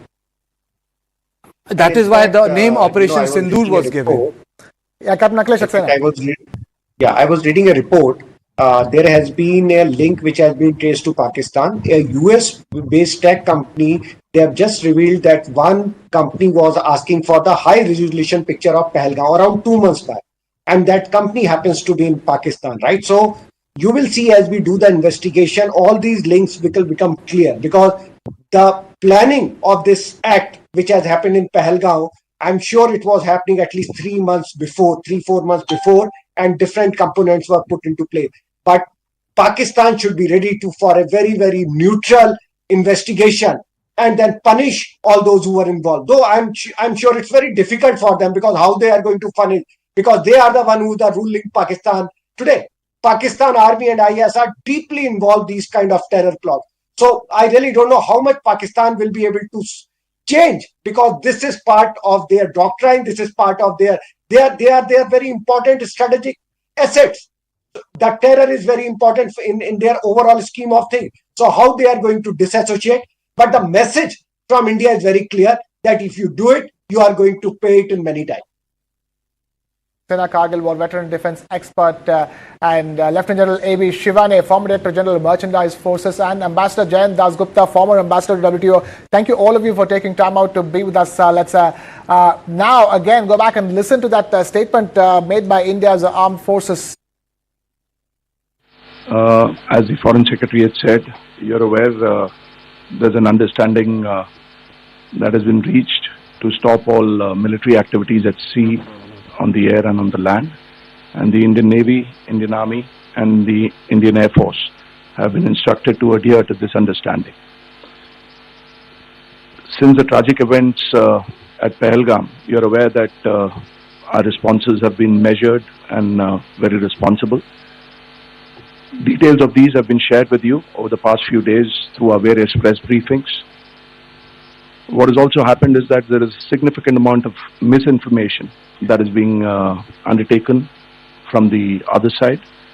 And as a professional military organization, we thought it is also our duty to dispel those misinformation aspects, as also state the facts of the case as they stand. अब मैं आपको पाकिस्तान की miss information campaign के बारे में अवगत कराऊंगी।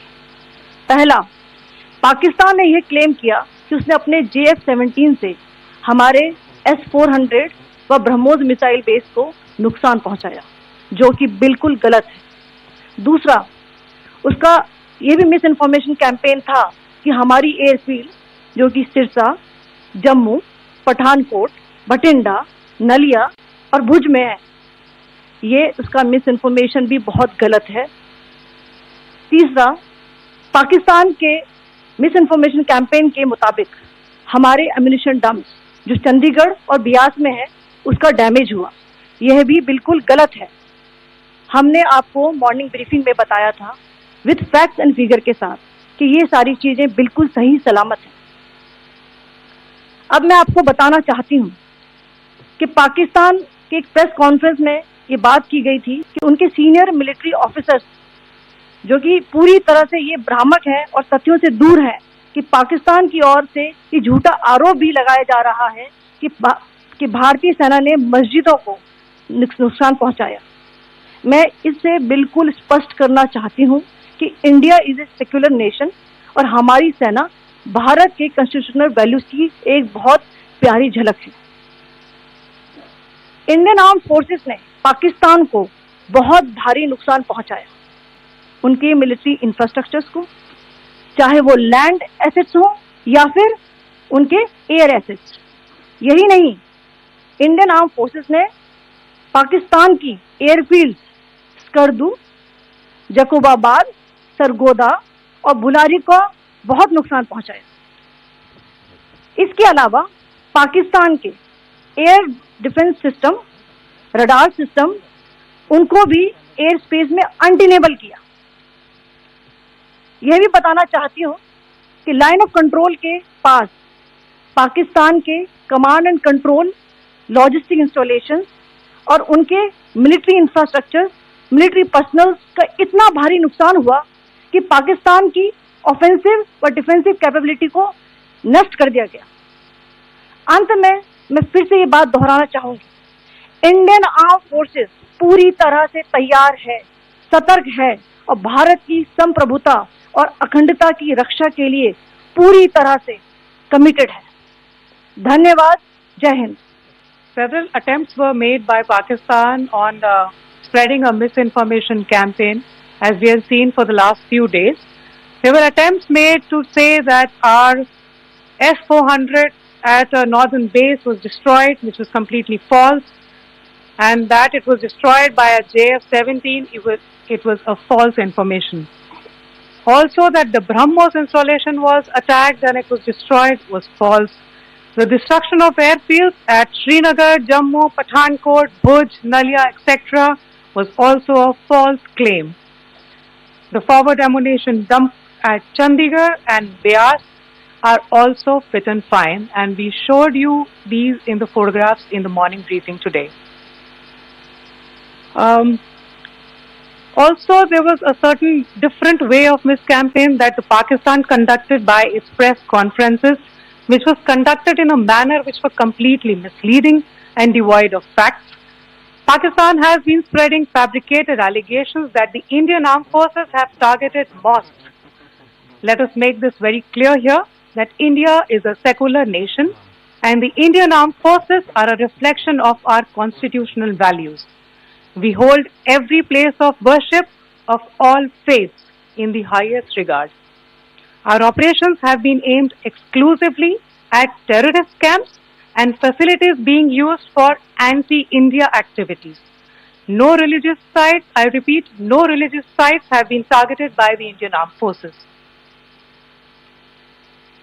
Over the past few days, as we have seen, Pakistan has suffered very heavy and unsustainable losses after it has given us an unprovoked attack on our installations.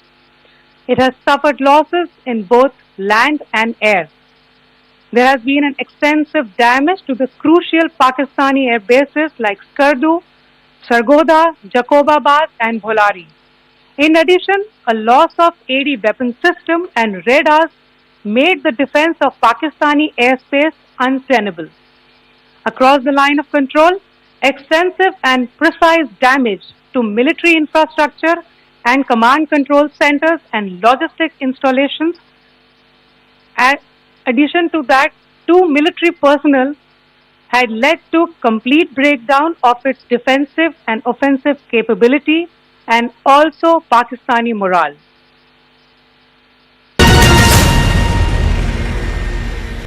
Mama must be missing us, na? Let's take you for a spin, give me one day. Feel the itch under my skin, it's a one day. You believe it when you see we are done, hey!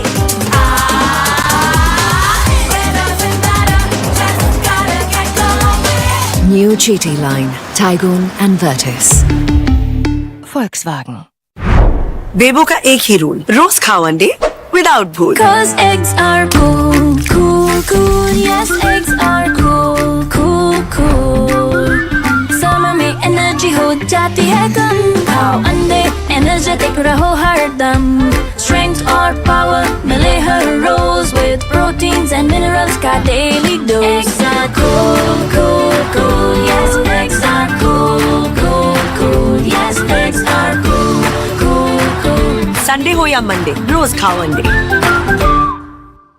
Others see a teenage tantrum. I see you standing your ground. The world sees stubbornness. I see a soft, soft heart. I see you, my daughter, 16 and already owning your story. And I couldn't be more proud. For you, only natural diamonds.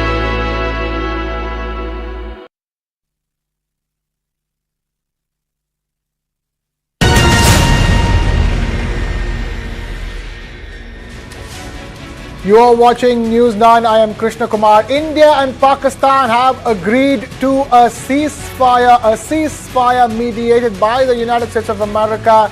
That's the big story that we're tracking. We're giving you all the latest, and the most latest that we can get possibly is the briefing by India's defense forces, which gave us an idea of what exactly is the truth, and India's briefing countering Pakistan's misinformation campaign. A few big headlines coming from that briefing. One is that India did inflict serious damage to Pakistani military installations on land and in air, and that Pakistan's claims that India attacked mosques and religious places of worship was also completely debunked.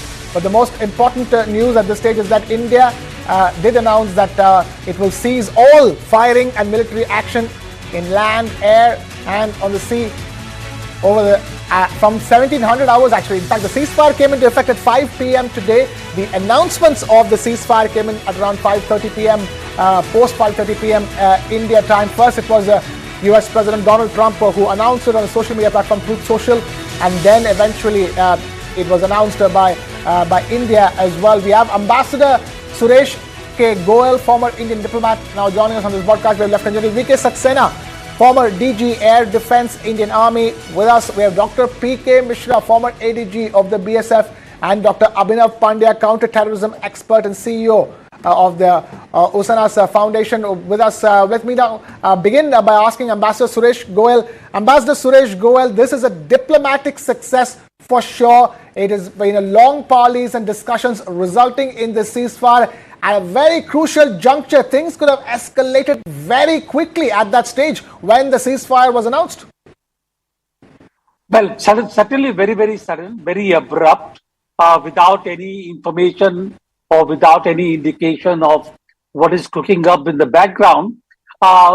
Success or not success, since we do not know the details at the moment, with the exception of what the Forest Secretary said, that we will be stopping the firing with effect from 5 p.m. without giving any more details. Therefore, difficult to say whether it was a diplomatic success or it was a success like what Trump had done in the case of Ukraine or in the case of Gaza. Therefore, I think we need to wait for details before we can say anything. But certainly, one thing that I can say with some thing that I do hope that Pakistan and the USA realized that when India say that they will punish the terrorism activities, we mean what we say.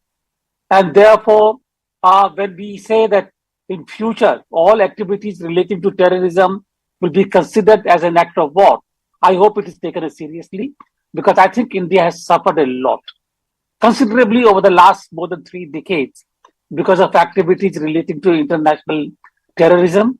And even till today, I'm not very sure, there is no certainty whether Pakistan realizes the folly of its mistakes and what it has been doing across the border. So we need to wait and see. That's all I can say. We need to wait and watch, isn't it, Kartikeya? Absolutely. But I think it's a golden moment for the Indian Armed Forces. Let me go across to Lieutenant General V.K. Saxena, former DG Air Defense, Indian Army.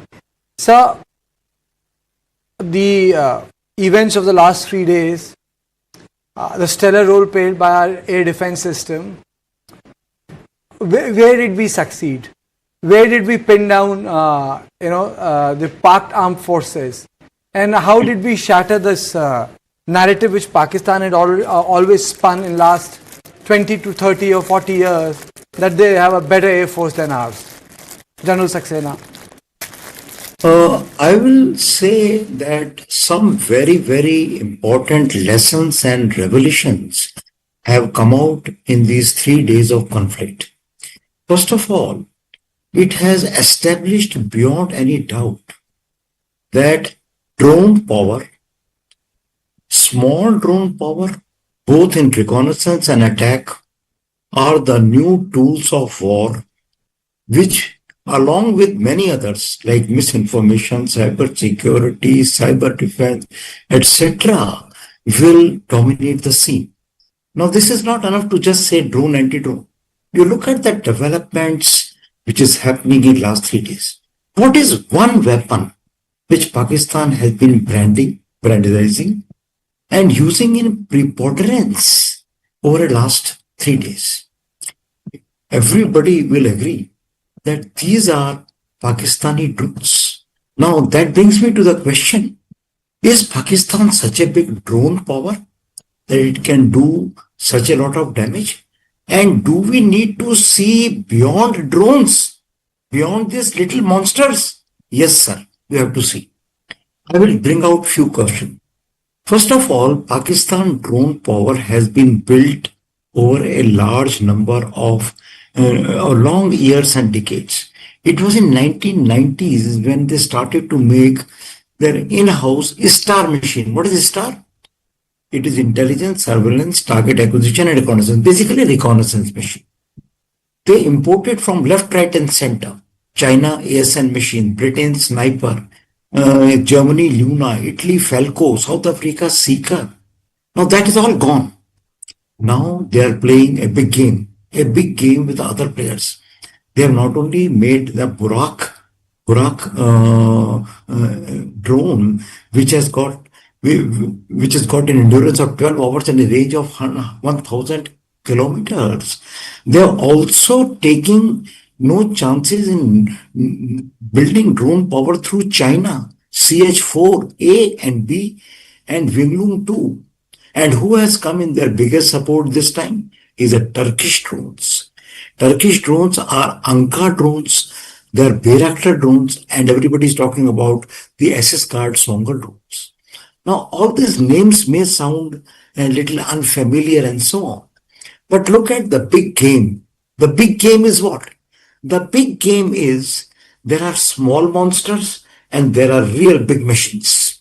The small monsters are like SS Guard, like a kamikaze drone, like Biker Y1HA.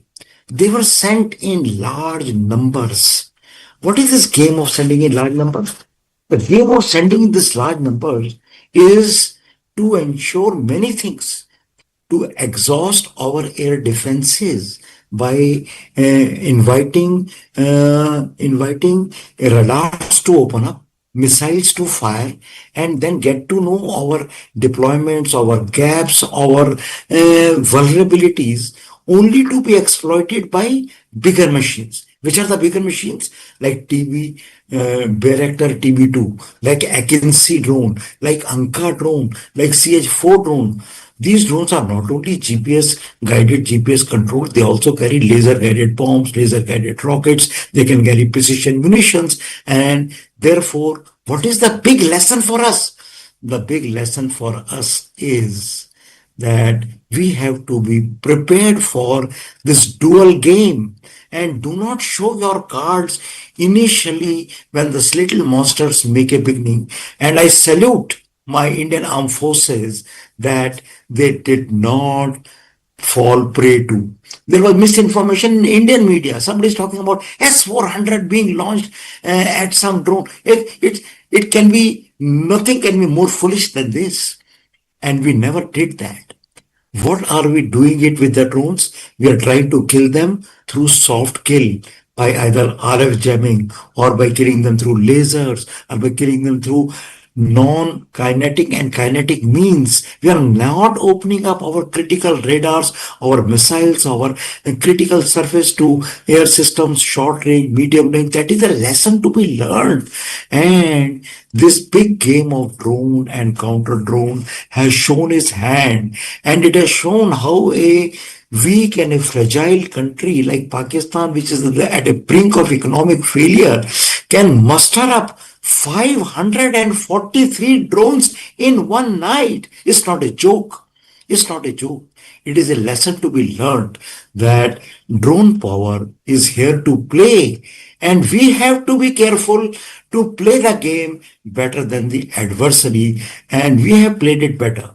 And another thing, army air defense or air defense. I have served 40 years in the army. Earlier, air defense used to be a passive reactive force defending some vulnerabilities. Today, air and air defense are working in air denial mode. Air denial. Look at Russia-Ukraine conflict. Air defense is alive. The skies will remain contested. Today, your air defenses were strong. 543 drones came and went away. You did not give away your cards. That is the reason to build your air defenses, to build your guns, to build your soft and hard kill measures. That is the lesson I want to bring up. Thank you. Very detailed. I mean to say very detailed answer on this. Thank you so much for that, sir. It helps us understand the big picture very well. Thank you for being with us on the broadcast. Let me also bring in Dr. P.K. Mishra into the conversation. Dr. P.K. Mishra, what came from the US, especially US Secretary of State Marco Rubio's statement on social media was that India and Pakistan have agreed to a ceasefire. They've agreed to sit in a neutral place and continue discussions on a broad range of issues. That's what we understand. That's the kind of statement that came from Marco Rubio, Secretary of State. But if you look at all the communication from India's side so far, be it that first short and curt statement from India's Foreign Secretary Vikram Misri to the briefing by India's armed forces, they're telling us two different stories, isn't it? Yes, we have heard what Mark Rubin has stated, and his statement that both countries, they will sit at a neutral place and sort out and discuss about this ceasefire. And we could come to know this briefing which was done by Ministry of Defense and our Foreign Secretary. Things are very clear. You see, of course, what India has done, we have acted on Pahalgam issue on absolutely on the targets of militants. The misinformation which has gone from Pakistan that we did hit their mosques and other religious places, that was absolutely wrong. The second point, they told they have hit the location of our S-400 and BrahMos, and that was also wrong. It was proved to be wrong. The third thing with the misinformation they came, then most of these airfields, our Indian Air Force fields, Pathankot, Batinda, and there were 4 or 5 fields that they have destroyed these fields. That was also a misinformation. But we have proved the Pakistan's unprovoked firing. It came on mosques. We have shown it at Nowshera and Rajouri. And it came on Gurdwaras also. And the proof we have given. And that is how, in this briefing, it was very clearly told, Pakistan had to suffer very badly, both in air and land. Just see what has happened at... No, Dr. Mishra, I take your point. Dr. Mishra, I take your point. We inflicted heavy casualty in terms of infrastructure on Pakistan. Let me just join Dr. Abhinav Pandya. So there is one aspect I want you to speak on. That is, government sources are saying that there is a ceasefire and nothing else has been agreed upon. Yeah, I lost your voice. I lost your voice. The government sources are saying that only thing we have agreed is for a ceasefire and nothing else. If you look at the Secretary of State, United States of America, the tweet, it says, talk at a neutral place. Yeah. So there's a difference of language, tone and tenor. Hello, can you hear me? Yes, I can hear you. Is it for me the question? Yeah, the question is for you. Can you repeat? I lost your voice. There was some connection issue. I'm saying that there's a difference of tone and tenor of what was tweeted by Marco Rubio and what the government sources are saying, that only ceasefire has been agreed upon, nothing else.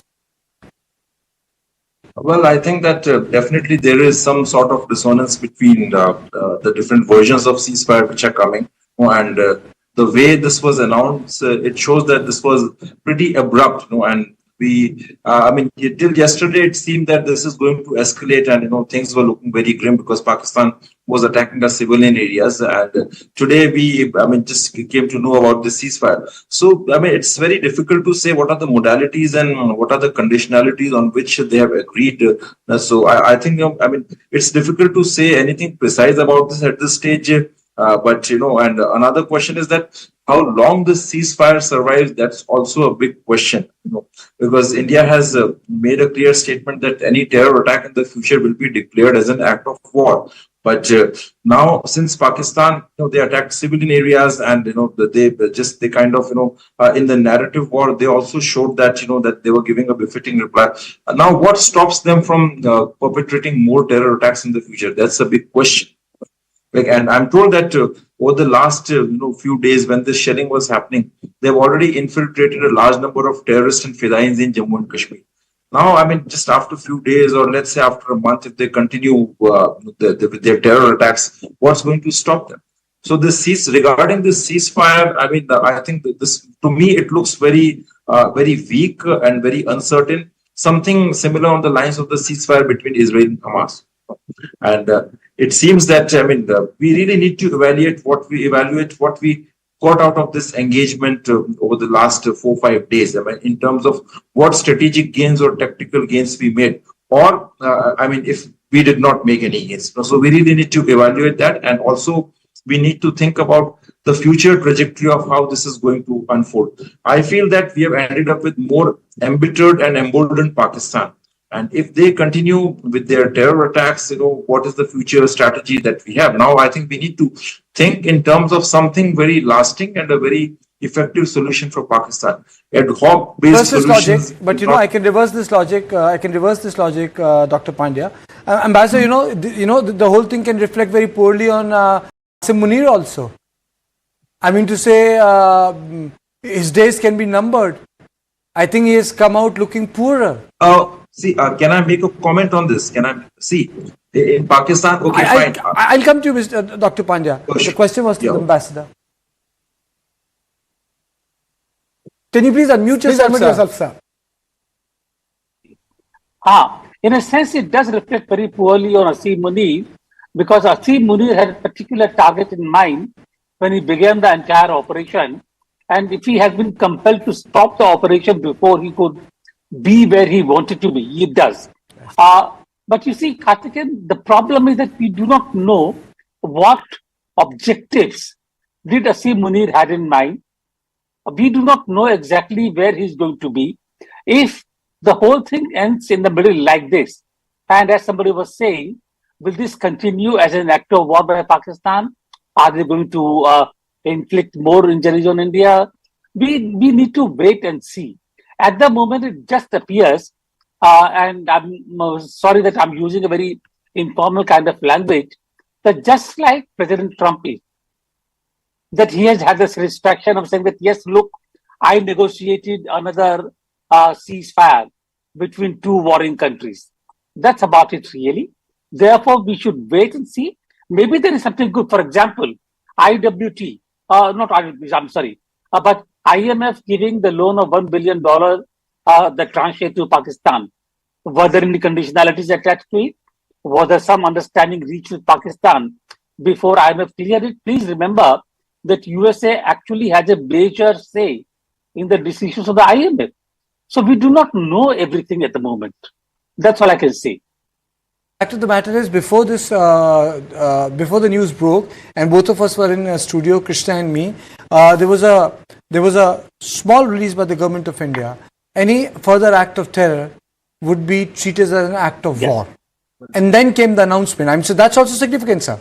Absolutely. I mentioned that already. So let us wait for the full picture to emerge before we really know what actually happened behind the scenes. But All I know is that yes, a lot must have happened behind the scenes to have this development suddenly. You know what people want to know, what General Saxena, what people really want to know, we have the visuals. What did we hit? Where did we hit Pakistan? Those visuals are there, we have seen it. What was the message to them? What shook them? That is where the public interest is. Yeah, all that led up to that call from the Pakistani DGMO to the Indian DGMO at 3:35 p.m. Absolutely, you're right, Krishna. And what were we hitting there? Can you tell us, sir? What were we hitting there? Did it really shake them very badly, sir? Yes. This is a very, you have hit the nail on the head.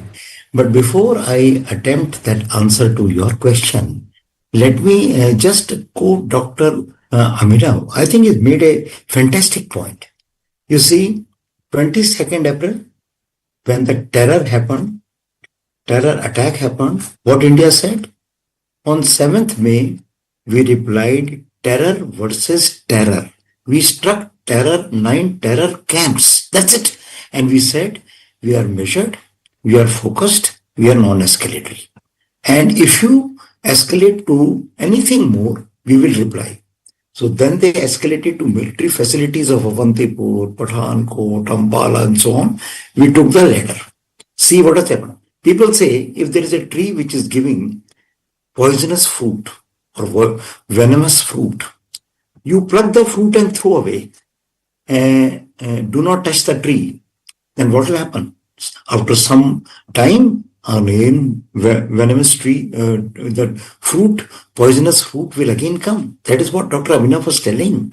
And this big difference today is, we have said that today we followed the line of terror, telling them focus, non-escalatory. Tomorrow that will not happen. Tomorrow it is very clear. Terror attack, act of war. Act of war replied as a warring country will reply to an aggressor. That's a very big difference. Number one. Number two is that we have always maintained a fact, and we always know by experience, that when victory comes or when the claim of credit comes, there are many players who come and take. We did it. Donald Trump, for what the ambassador just brought out, is looking at some other political mileage and so on. But the fact still remains that it is the Pakistani DGMO which has rung us up, and we have only agreed for the cessation of firing. Everybody is saying ceasefire, not fine. Cessation of firing, now relegated to the revival of the same at 12 p.m. on 12th May. Now you have to understand why the DGMO got compelled. See, follow the actions. Initially what happened? Act of terror. When we attacked their gut of 7 terrorist camps, Pakistan knew we can come as much as 138 kilometers, that is the farthest we went, with precision strikes and take the gut of the terrorist strike out. First indication in their mind. What is the second indication in their mind? All right, let us now attack with large number of drones and missiles and show them that we can sort more than 16, 17 military targets, and then we will cobble down under pressure. Nothing like this happened.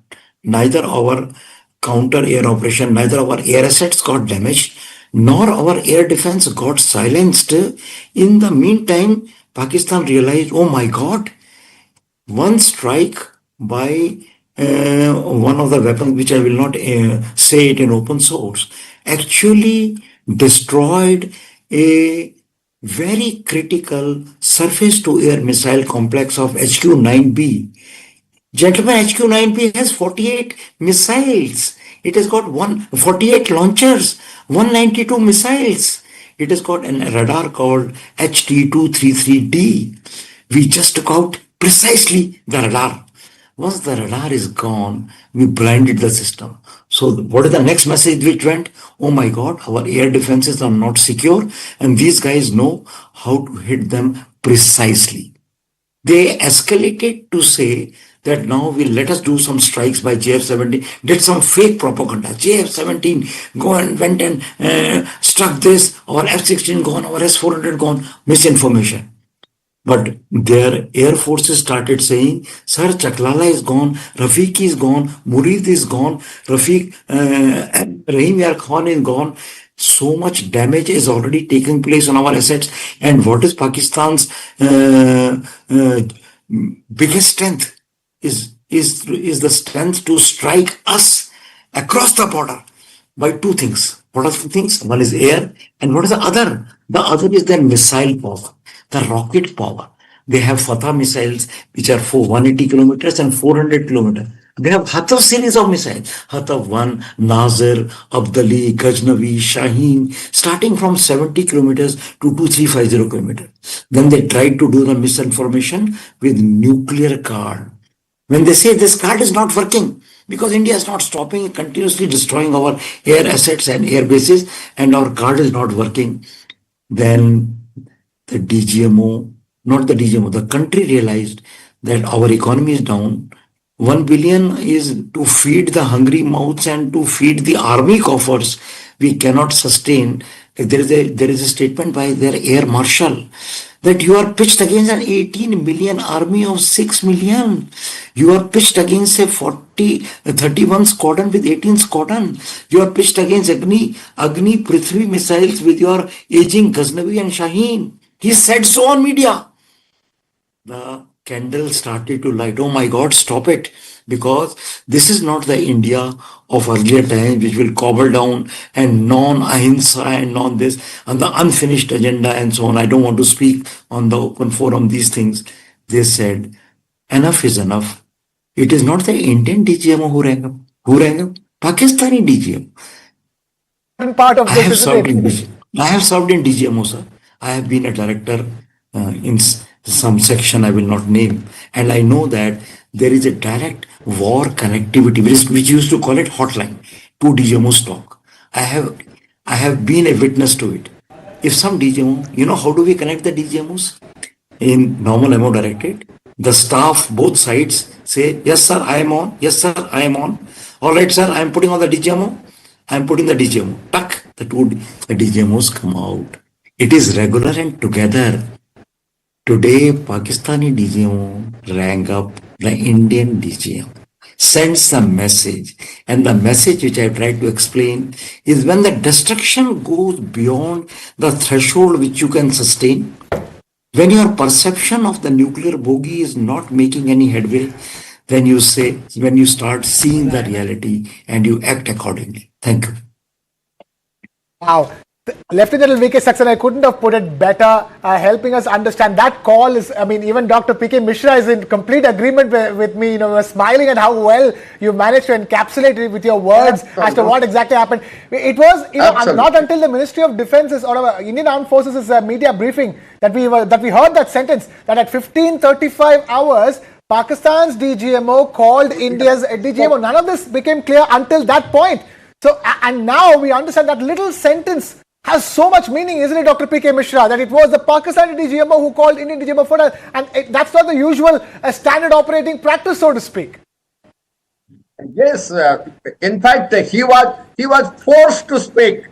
The environment in Pakistan and the environment in Pakistan Air Force and Army both, including Pakistan's Navy, they forced DGMO to speak. The way they lost at Kardu, they lost at Sargodha, they lost everywhere, and I'm telling you, they lost in LOC also. I don't want to speak where all in LOC they lost very badly, and they knew with this economic condition, even though they got now the help from IMF, that is not enough. That's not enough to keep up this action and on India. Is very, very difficult, because without their air force, after losing HQ9 base, air radar base, they could not continue. They just could not continue, and that is how their DGMO came up. And just see what will happen to General Munir. What will be his condition? whether he will be removed. The speculation has already begun on that front. The speculation is already begun on what's going to happen to Asim Munir, the Pakistan's army chief. Yes, and I'm telling you one more point I'll add. Okay. We have seen ceasefire violation for last so many years. Never to believe Pakistan. Israel, Hamas, what they discussed, that also could not last long. I am very sure, like ceasefire violation, which was violated hundreds times by Pakistan, I have a doubt whether even this one will last long. We have to be very careful, because he is on Chanakya Niti. He is Khalid. And you have to be very careful, because during this firing, when they were firing on us, a lot of penetration attempts of jihadi militants were there in Rajouri, Nowshera and Samba sector. They will still continue it. They will never abandon. That will continue. We have to be very careful and be ready again to face them. The way we finish them, we have to finish it again. If the terror act will continue, of course it will be a war. It will be a war. And we have to face it, and we have to face it very badly and teach Pakistan a lesson again. That's what I can tell. And at the end of that statement from the India's Armed Forces, the Ministry of Defence's briefing, it was very clear, it was reiterated some 2 times, 3 times over, like that we are ready to launch any operation from here on if there is a misadventure. So, Karthikeya, at this stage, all I can think of is that the next 24 hours will be very crucial. For the ceasefire to hold, to start with. See, the ceasefire will hold. The larger issue is, for example, in the next 7 days, if there is a terrorist attack, then what will happen? There are natures, the types of terror attacks. For example, Pahalgam was complete. I mean to say, Pahalgam evokes very strong emotion. But there were a number of terror attacks that had taken place. The policemen got hit. Then there was a local pilgrim party that got hit. Last 1 year or so, then, so to speak. For example, suppose a terrorist nab army men, yes sir, Riyasi, who are on leave, and then they are killed. Then how when you say we have equated act of terror with act of war, then what will be? I know Dr. Abhinav spoke about that. What will be India's response? I think that is something the government will need to redefine, because you cannot say that no terror activity will take place. Pakistan may use it again. Will make it smaller. So what will be your response? That is something which Dr. Abhinav Pandya, you should speak upon. What will be then our response? Because I am not sure if Pakistan will secede all acts of terror. I don't think that's possible. You don't change the nature of the beast. Please unmute yourself, sir. Dr. Abhinav Pandya. Can you please unmute yourself? Can't hear the doctor. I can't hear Dr. Pandya. Yes. Well, we must understand that Pakistani army has this very extreme jihadist mindset, and they have a pathological hatred towards India and a Hindu India. Yes. Right now, they see as a very crucial opportunity to ramp up communal issues in India and also terror activities in India. So I am 100% sure that they are going to ramp up these activities in Kashmir as well as in the other parts of India. And another factor that really helps them or encourages them is the growth of Islamist radicalization in India over the last, let's say, a few years. All these various transnational terror groups have become very active in India, and global Islamist forces are here. Also, Hamas is also aligned with them now, and they may use some of the Hamas tactics, in the Indian hinterland also. And so now coming to the other point, what will be India's response? Before I delve deeper into what would be India's response, we also need to understand that, there's a very long-term and a deep-rooted, this international game in which Turkey is with Pakistan, China is with Pakistan. So I think we have to look at both the angles, the internal security angle and the global geopolitical angles. And we should think of something very long-term and a robust solution to Pakistan problem.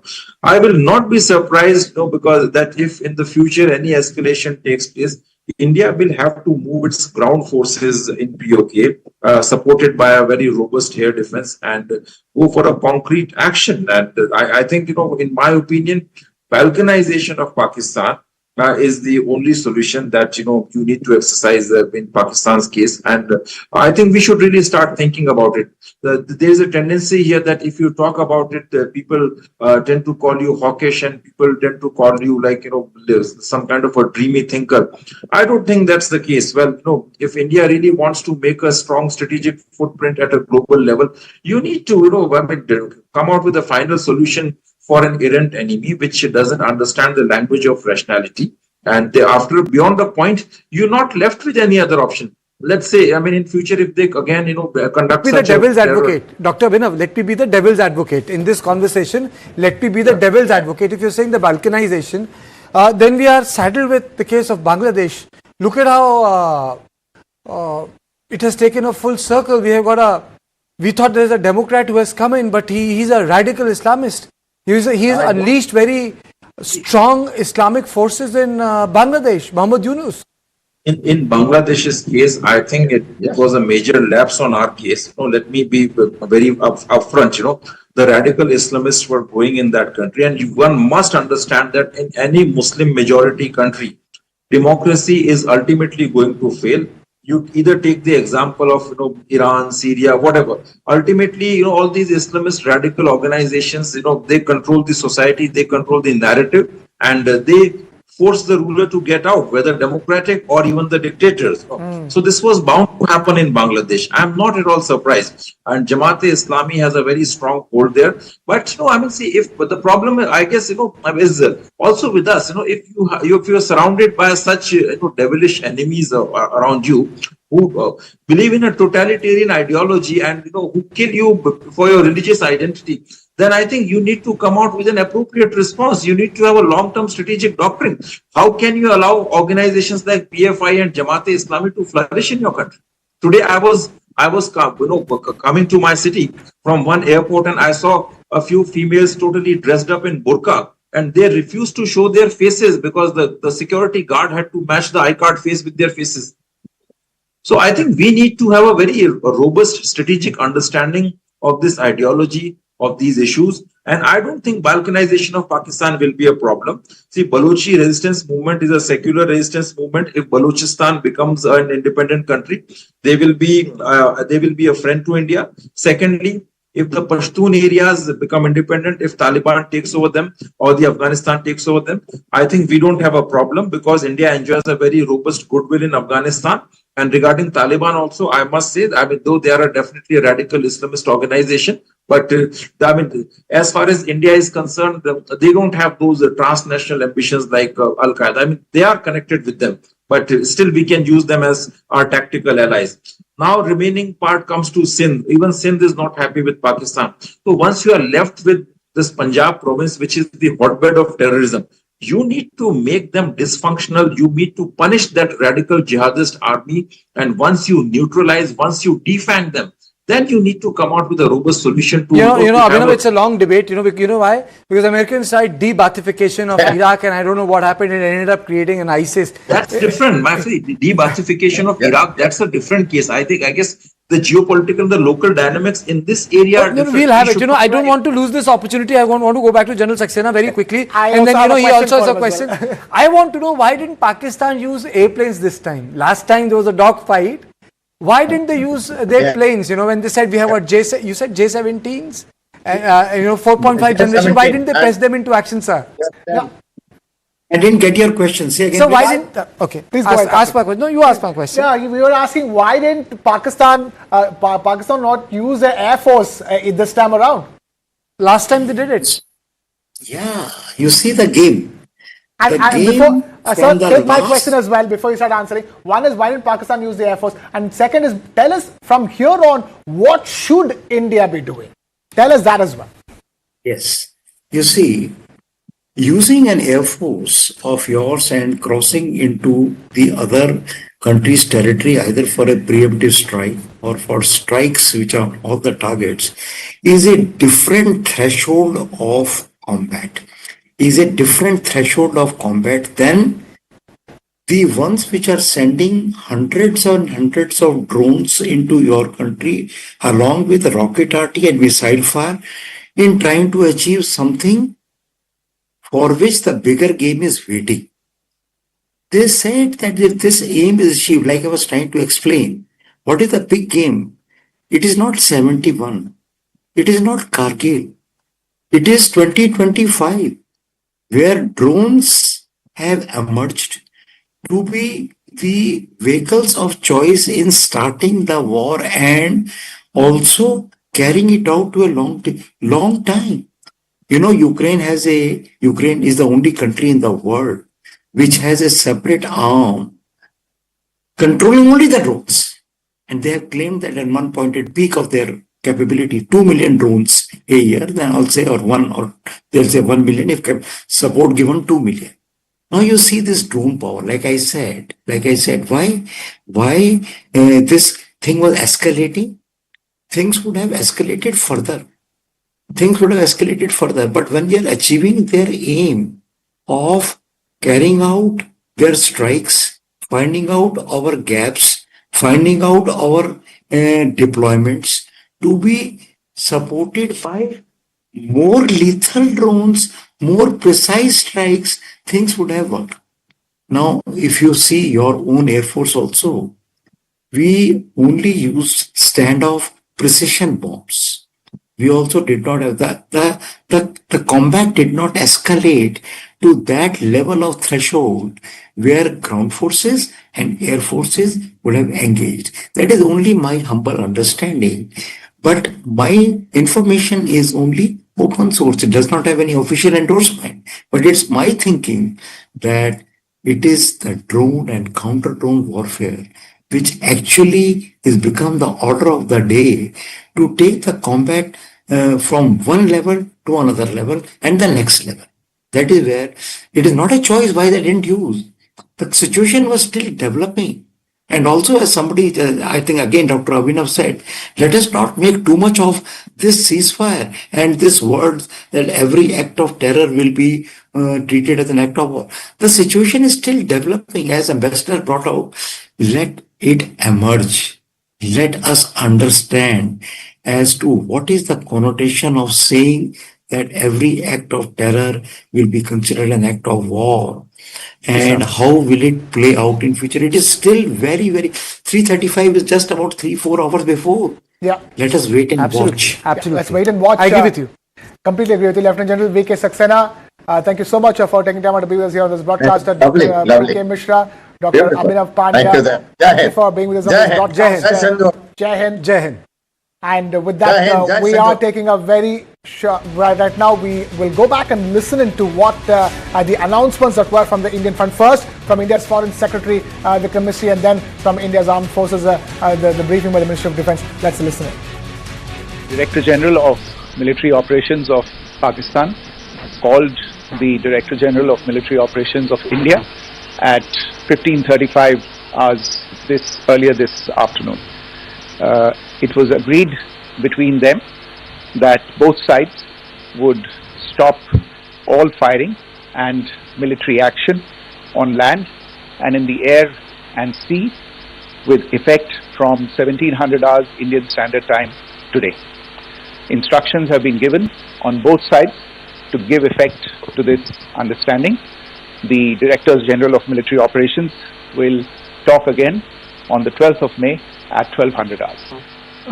As the Foreign Secretary had said, you're aware there's an understanding that has been reached to stop all military activities at sea, on the air and on the land.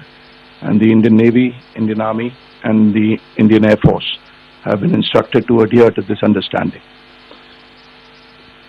Since the tragic events at Pahalgam, you're aware that our responses have been measured and very responsible. Details of these have been shared with you over the past few days through our various press briefings.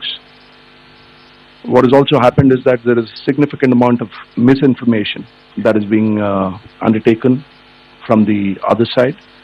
And as a professional military organization, we thought it is also our duty to dispel those misinformation aspects, as also state the facts of the case as they stand. Towards that, I will now hand over to my colleague, Colonel Qureshi. नमस्कार। अब मैं आपको पाकिस्तान की miss information campaign के बारे में अवगत कराऊंगी। पहला, पाकिस्तान ने यह क्लेम किया कि उसने अपने JF-17 से हमारे S-400 व ब्रह्मोस मिसाइल बेस को नुकसान पहुंचाया, जो कि बिल्कुल गलत है। दूसरा, उसका ये भी मिस इन्फॉर्मेशन कैंपेन था कि हमारी एयरफील्ड, जो कि सिरसा, जम्मू, पठानकोट, बठिंडा, नलिया और भुज में है, ये उसका मिस इन्फॉर्मेशन भी बहुत गलत है। तीसरा, पाकिस्तान के मिस इन्फॉर्मेशन कैंपेन के मुताबिक हमारे एम्यूनिशन डंप्स जो चंडीगढ़ और बियास में है, उसका डैमेज हुआ, यह भी बिल्कुल गलत है। हमने आपको मॉर्निंग ब्रीफिंग में बताया था विद फैक्ट्स एंड फिगर के साथ कि ये सारी चीजें बिल्कुल सही सलामत हैं। अब मैं आपको बताना चाहती हूँ कि पाकिस्तान के एक प्रेस कॉन्फ्रेंस में ये बात की गई थी कि उनके सीनियर मिलिट्री ऑफिसर्स, जो कि पूरी तरह से ये भ्रामक है और तथ्यों से दूर है, कि पाकिस्तान की ओर से ये झूठा आरोप भी लगाया जा रहा है कि भारतीय सेना ने मस्जिदों को नुकसान पहुंचाया। मैं इससे बिल्कुल स्पष्ट करना चाहती हूं कि India is a secular nation और हमारी सेना भारत के कॉन्स्टिट्यूशनल वैल्यूज की एक बहुत प्यारी झलक है। इंडियन आर्म फोर्सेस ने पाकिस्तान को बहुत भारी नुकसान पहुंचाया, उनके मिलिट्री इंफ्रास्ट्रक्चर्स को, चाहे वो लैंड एसेट्स हो या फिर उनके एयर एसेट्स। यही नहीं, इंडियन आर्म फोर्सेस ने पाकिस्तान की एयरफील्ड स्कर्दू, जकोबाबाद, सरगोदा और बुलारी को बहुत नुकसान पहुंचाया। इसके अलावा पाकिस्तान के air defence system, radar system, उनको भी एयर स्पेस में अनटेनेबल किया। यह भी बताना चाहती हूँ कि लाइन ऑफ कंट्रोल के पास पाकिस्तान के command and control, logistic installation और उनके मिलिट्री इंफ्रास्ट्रक्चर, मिलिट्री पर्सनल का इतना भारी नुकसान हुआ कि पाकिस्तान की ऑफेंसिव व डिफेंसिव कैपेबिलिटी को नष्ट कर दिया गया। अंत में मैं फिर से ये बात दोहराना चाहूंगी, इंडियन आर्म फोर्सेस पूरी तरह से तैयार है, सतर्क है और भारत की संप्रभुता और अखंडता की रक्षा के लिए पूरी तरह से कमिटेड है। धन्यवाद। जय Hind.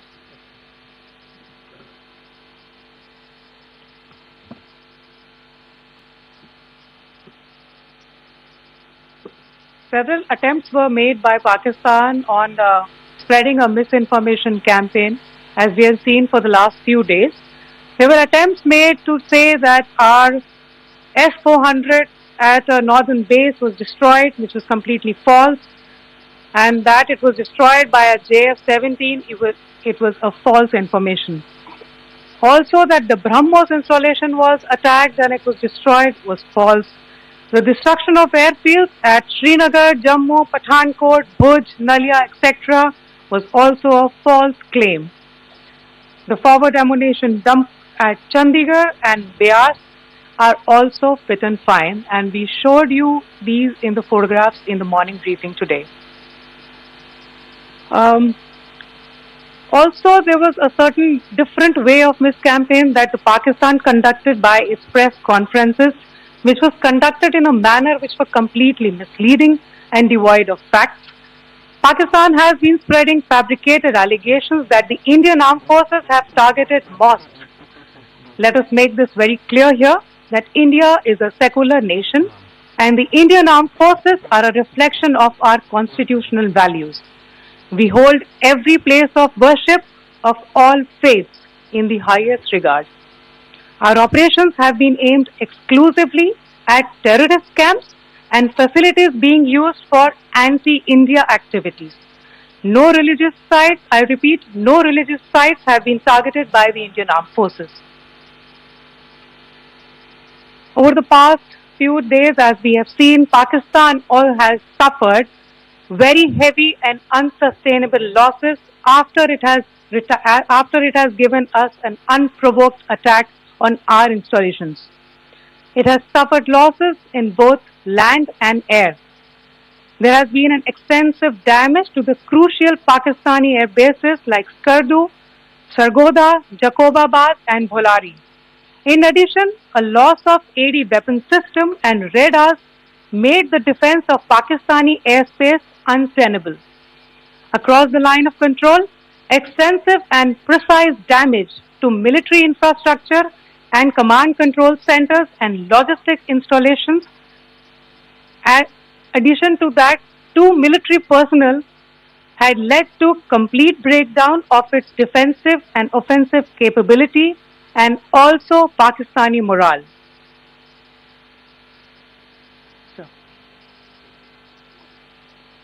In conclusion, let me reiterate that whilst we will be adhering to the understanding that has been reached today, that is the Indian Army, the Indian Navy and the Indian Air Force, we remain fully prepared and ever vigilant and committed to defending the sovereignty and integrity of the motherland. Every misadventure by Pakistan has been met with strength, and every future escalation will invite a decisive response. We remain fully operationally ready to launch whatever operations may be required in defense of the nation. Thank you very much, ladies and gentlemen.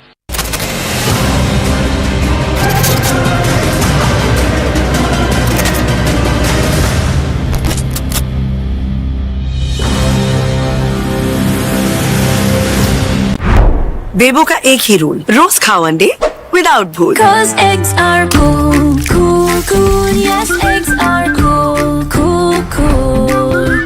Summer में energy हो जाती है कम, खाओ अंडे energetic रहो हरदम।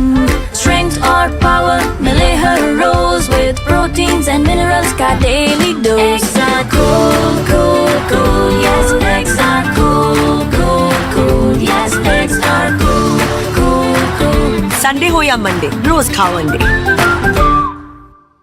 Mama must be missing us, na? Let's take you for a spin, give me one day. Feel the itch under my skin, it's a one day. You believe it when you see me and done, hey. It doesn't matter, just gotta get going. New GT line, Tygoon and Virtus. Volkswagen. India-Pakistan, tensions erupt. Operation Sindoor underway. Speculation everywhere, but truth only here. News 9, no noise, only news. उड़ी sector में इस समय हम मौजूद है और लगातार उड़ी सेक्टर में शेलिंग जो है वो हो रहा है। There's also a barrage of news items coming in, but let's quickly run our viewers through what's transpired since late last night. We neutralized an air defense system in Lahore. A lot of sources of information and disinformation which are at play, so I think it's important to be careful at this point. Verified, fact-checked, authentic, real-time. Only facts, only News 9. So these are corroborated information that we're bringing to our viewers right now. Underline India's targeted and measured response to cross-border terrorism. Pakistan is attacking civilian areas. This swarm drone attack is in itself a major retaliation against India. Your only source, your only destination. News 9. Stay sharp, stay ahead of the curve.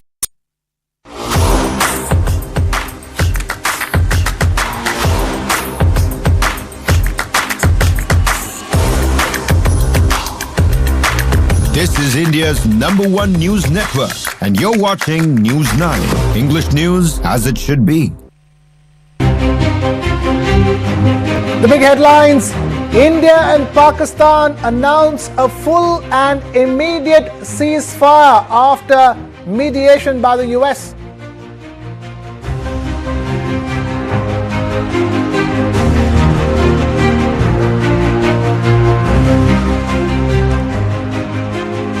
India's Foreign Secretary says that the decision was taken after Pakistan's DGMO called his Indian counterpart at 3:35 p.m. today. The next round of DGMO level talks have been scheduled for the 12th of May at 12 noon.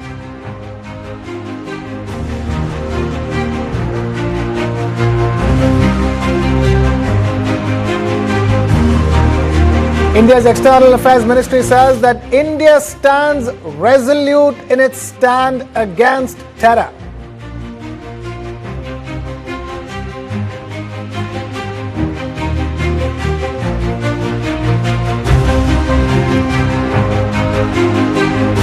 Indian Army rubbishes Pakistan's misinformation campaign, says Pakistan has suffered heavy losses.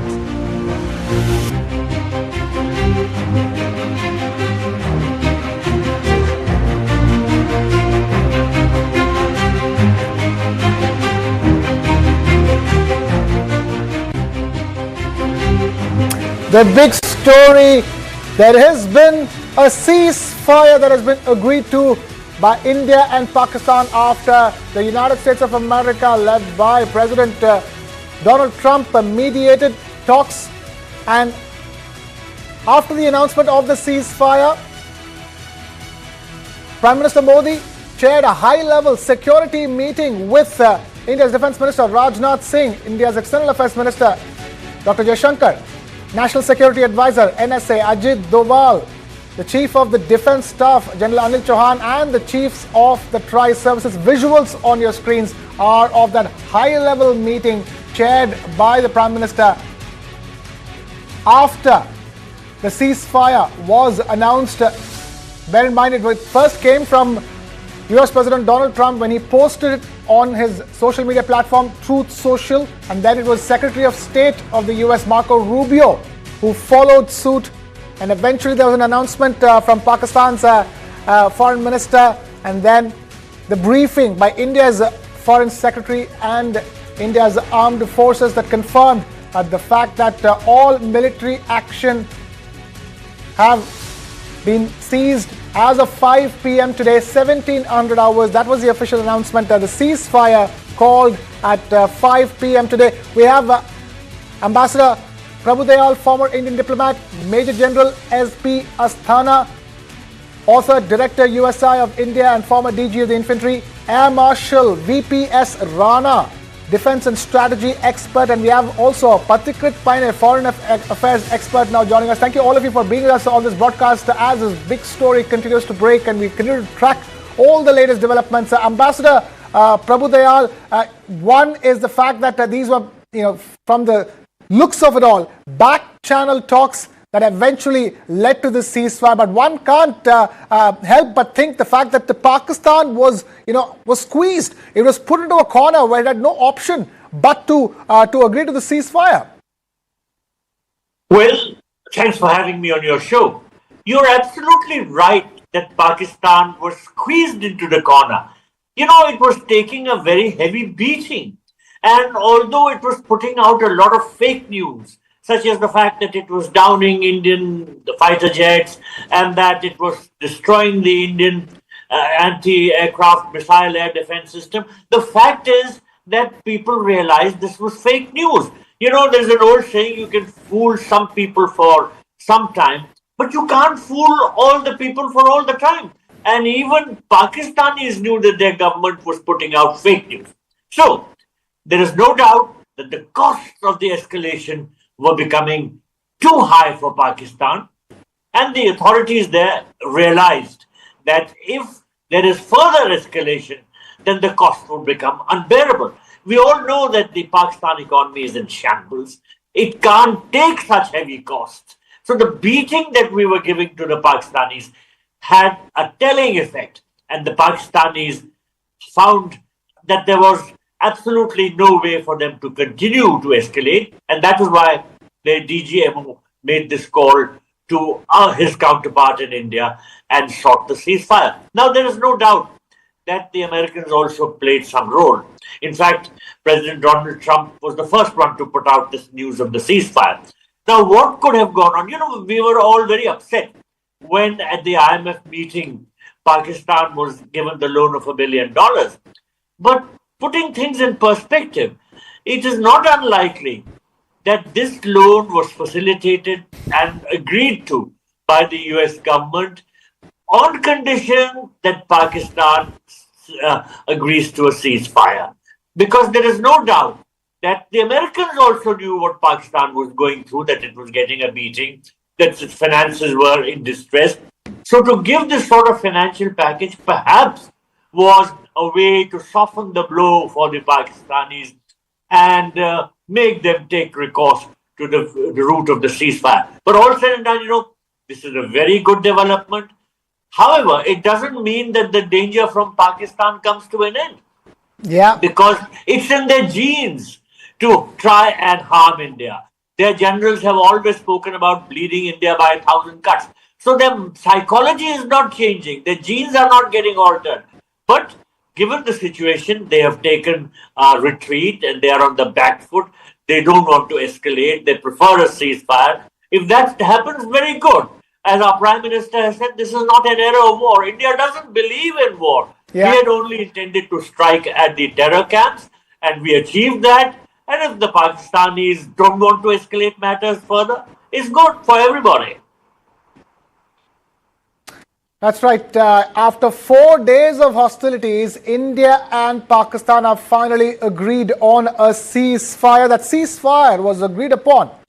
Bear in mind, let me repeat, after Pakistan's DGMO called his Indian counterpart, and the next round of talks between the DGMOs of India and Pakistan is set to be held on the 12th of May at 12 noon. The US has clearly claimed that it was the one which mediated talks between India and Pakistan to reach this ceasefire. Time to take you through how India brought Pakistan to its knees. Let's talk about that further. We have Major General Asthana as well with us. Major General Asthana, this is a very important point to remember even as we breathe this sigh of relief with the ceasefire, isn't it? India has displayed remarkable capabilities when it comes to deterring Pakistan on land and in the air, and has also taught a lesson to Pakistan that any misadventure, this is what India is capable of doing, which means all I can think of at this stage is that the escalation matrix, or so-called the levels of escalation, is already at a very heightened state at this stage. So any action from Pakistan, and that's the reason why we had that statement that came in before the ceasefire statement, which is that any act of terror in the future, any future act of terror will be considered an act of war. Those words are also very telling, isn't it? And you corroborate that with the statement from India's armed forces, which said that India's armed forces continues to remain ready for any misadventure, any operation to be launched to defend the motherland. These paint a picture of where India stands and what has changed post-Operation Sindoor, isn't it? Certainly, it's a welcome news, and to put the things in context, I agree with what Ambassador has said. Now, let me add certain things to it.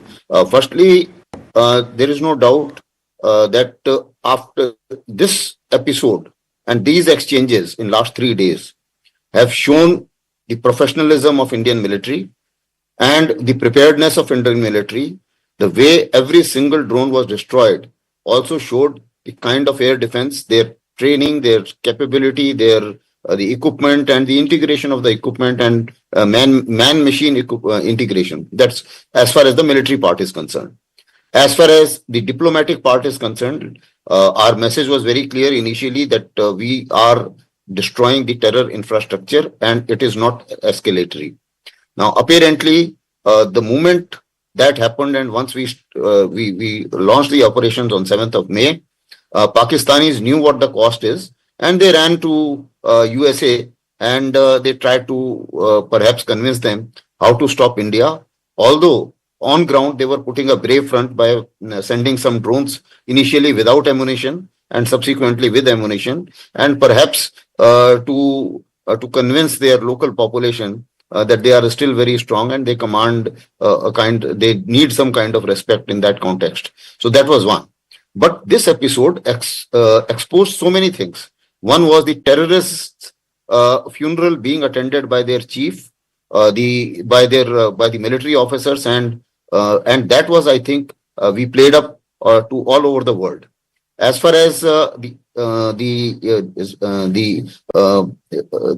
IMF loan is concerned, I agree with the ambassador that what must have happened is they must have been told that, okay, we will sanction your loan, but your DGMO should now ring up the DGMO of Indian Army and say that we need ceasefire.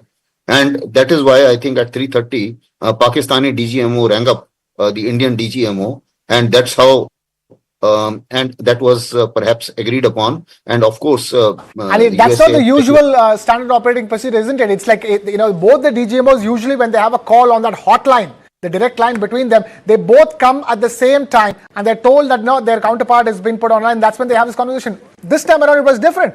It was the Pakistani DGMO that called India's DGMO. See, the hotline is between these two personalities straight away.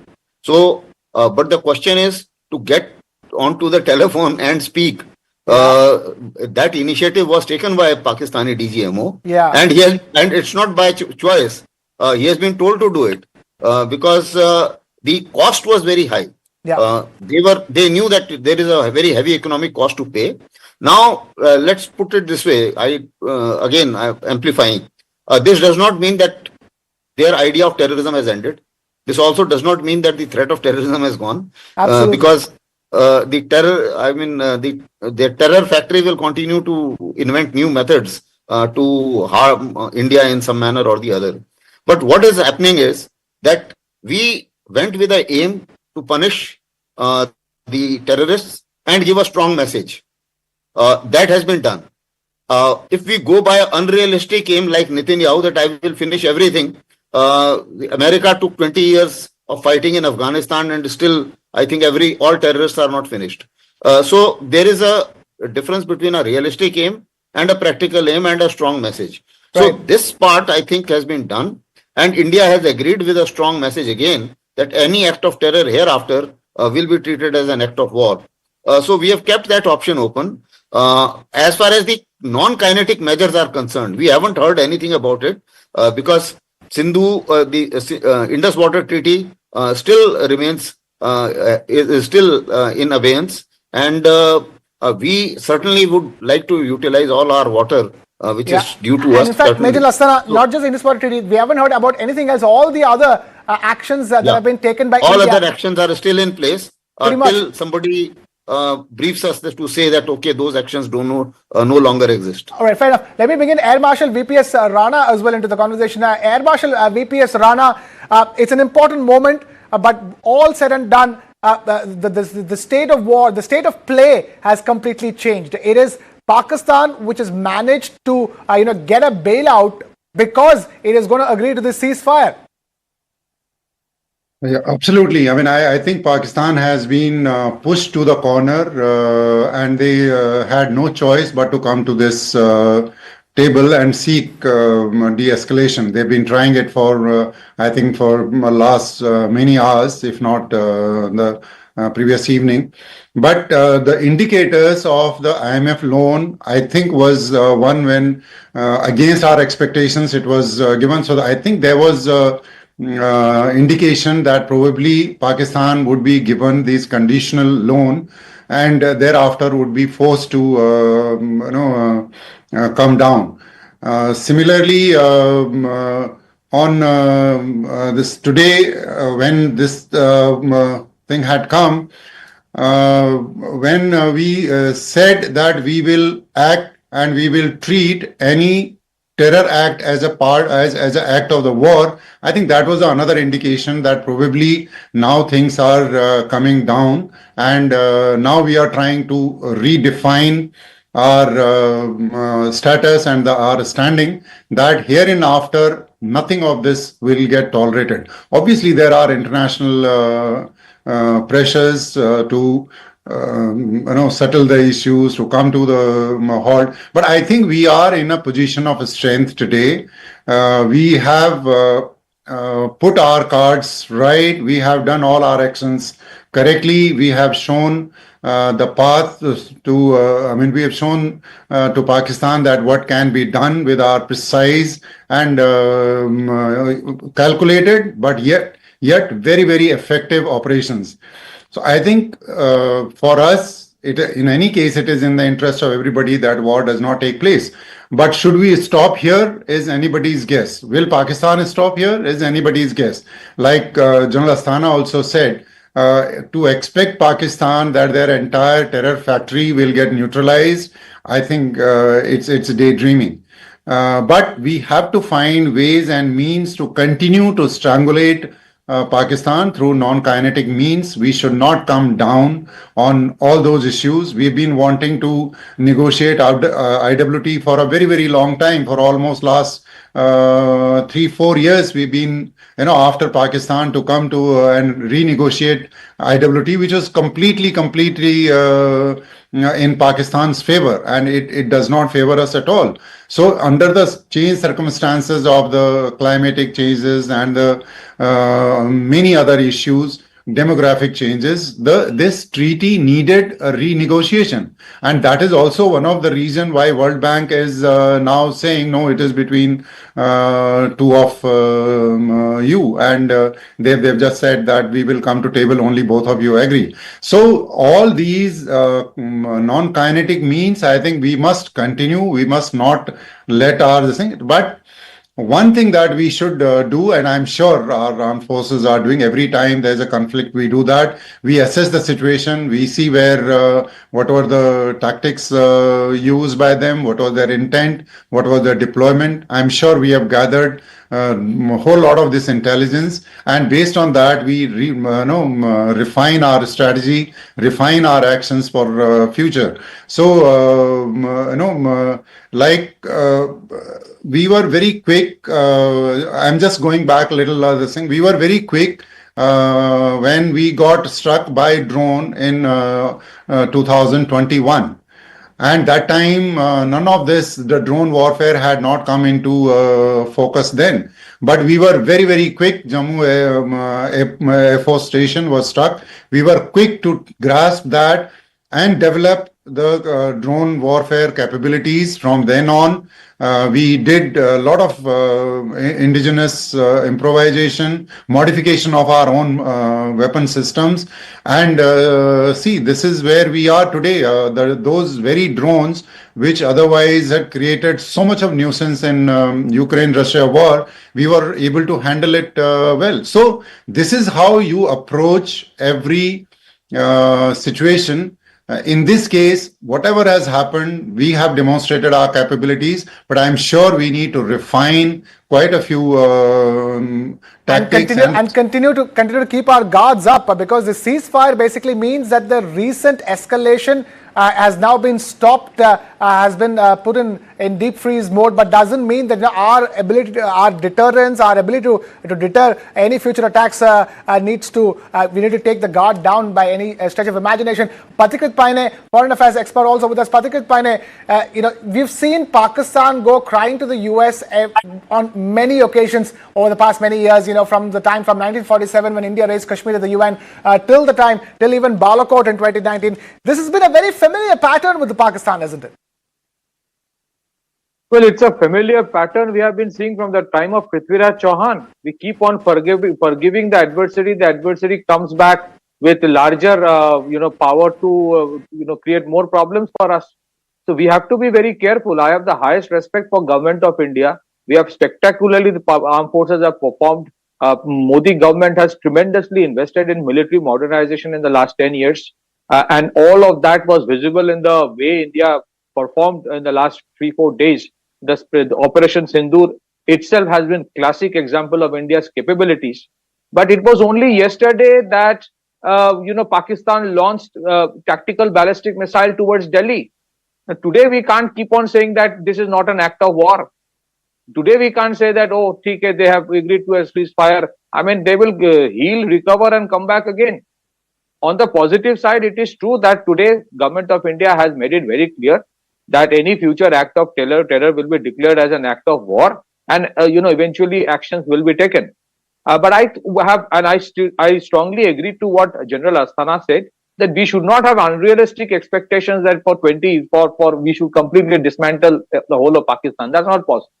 But I think we should have given the armed forces at least 3-4 more days to pummel them a little more, pulverize them a little more, bring them down to their knees. Don't give them a face saver. They got a face saver today.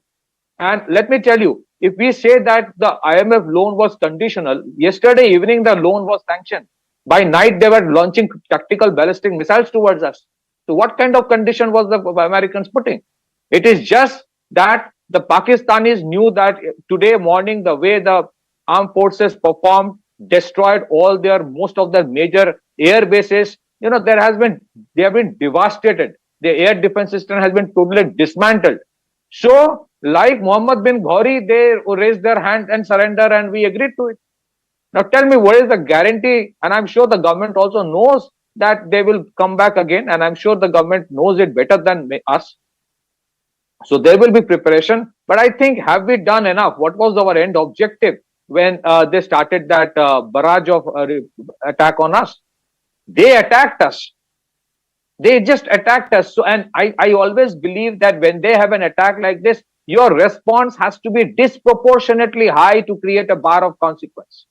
Our response has always been proportionate, controlled, and I'm sorry, our press conferences have been extremely dull. We did not try to win the narrative war. We should have exposed far more than what we did. Our press conferences were busy preaching secularism. That is not what you do when you are fighting a rogue state like Pakistan. I have the highest respect for Modi government for what has been done, but I think we should be very cautious of everything. Very cautious.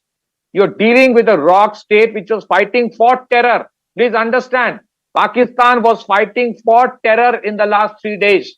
They went to this conflict with India for terror.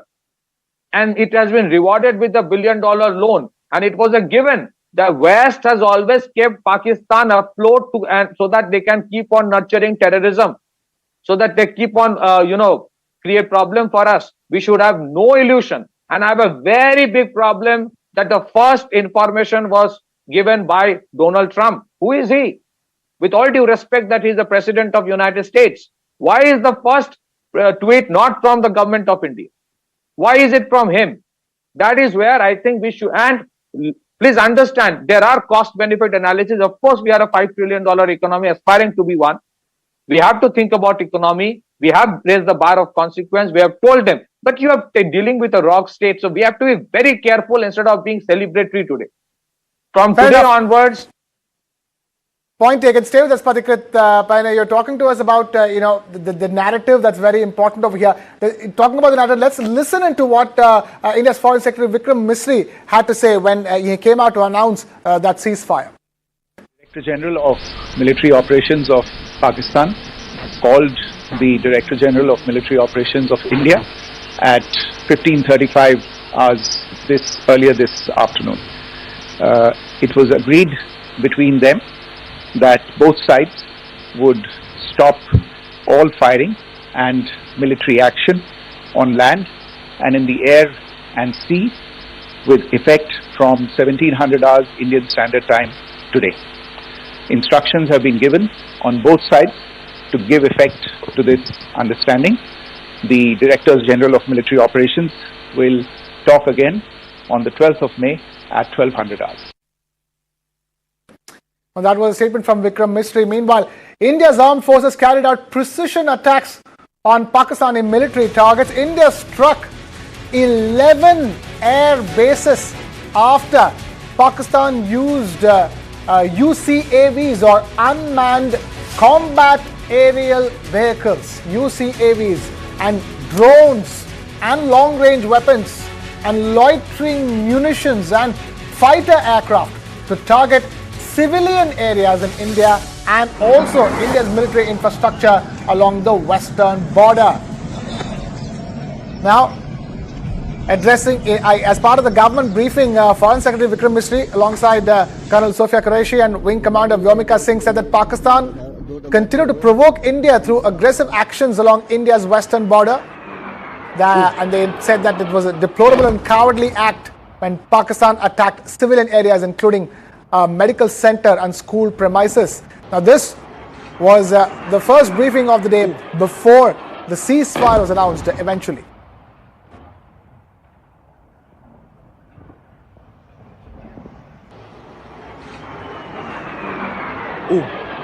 In a swift and calibrated response, Indian Armed Forces carried out precision attacks only on identified military targets. These included technical infrastructure, command and control centers, radar sites and weapon storage areas.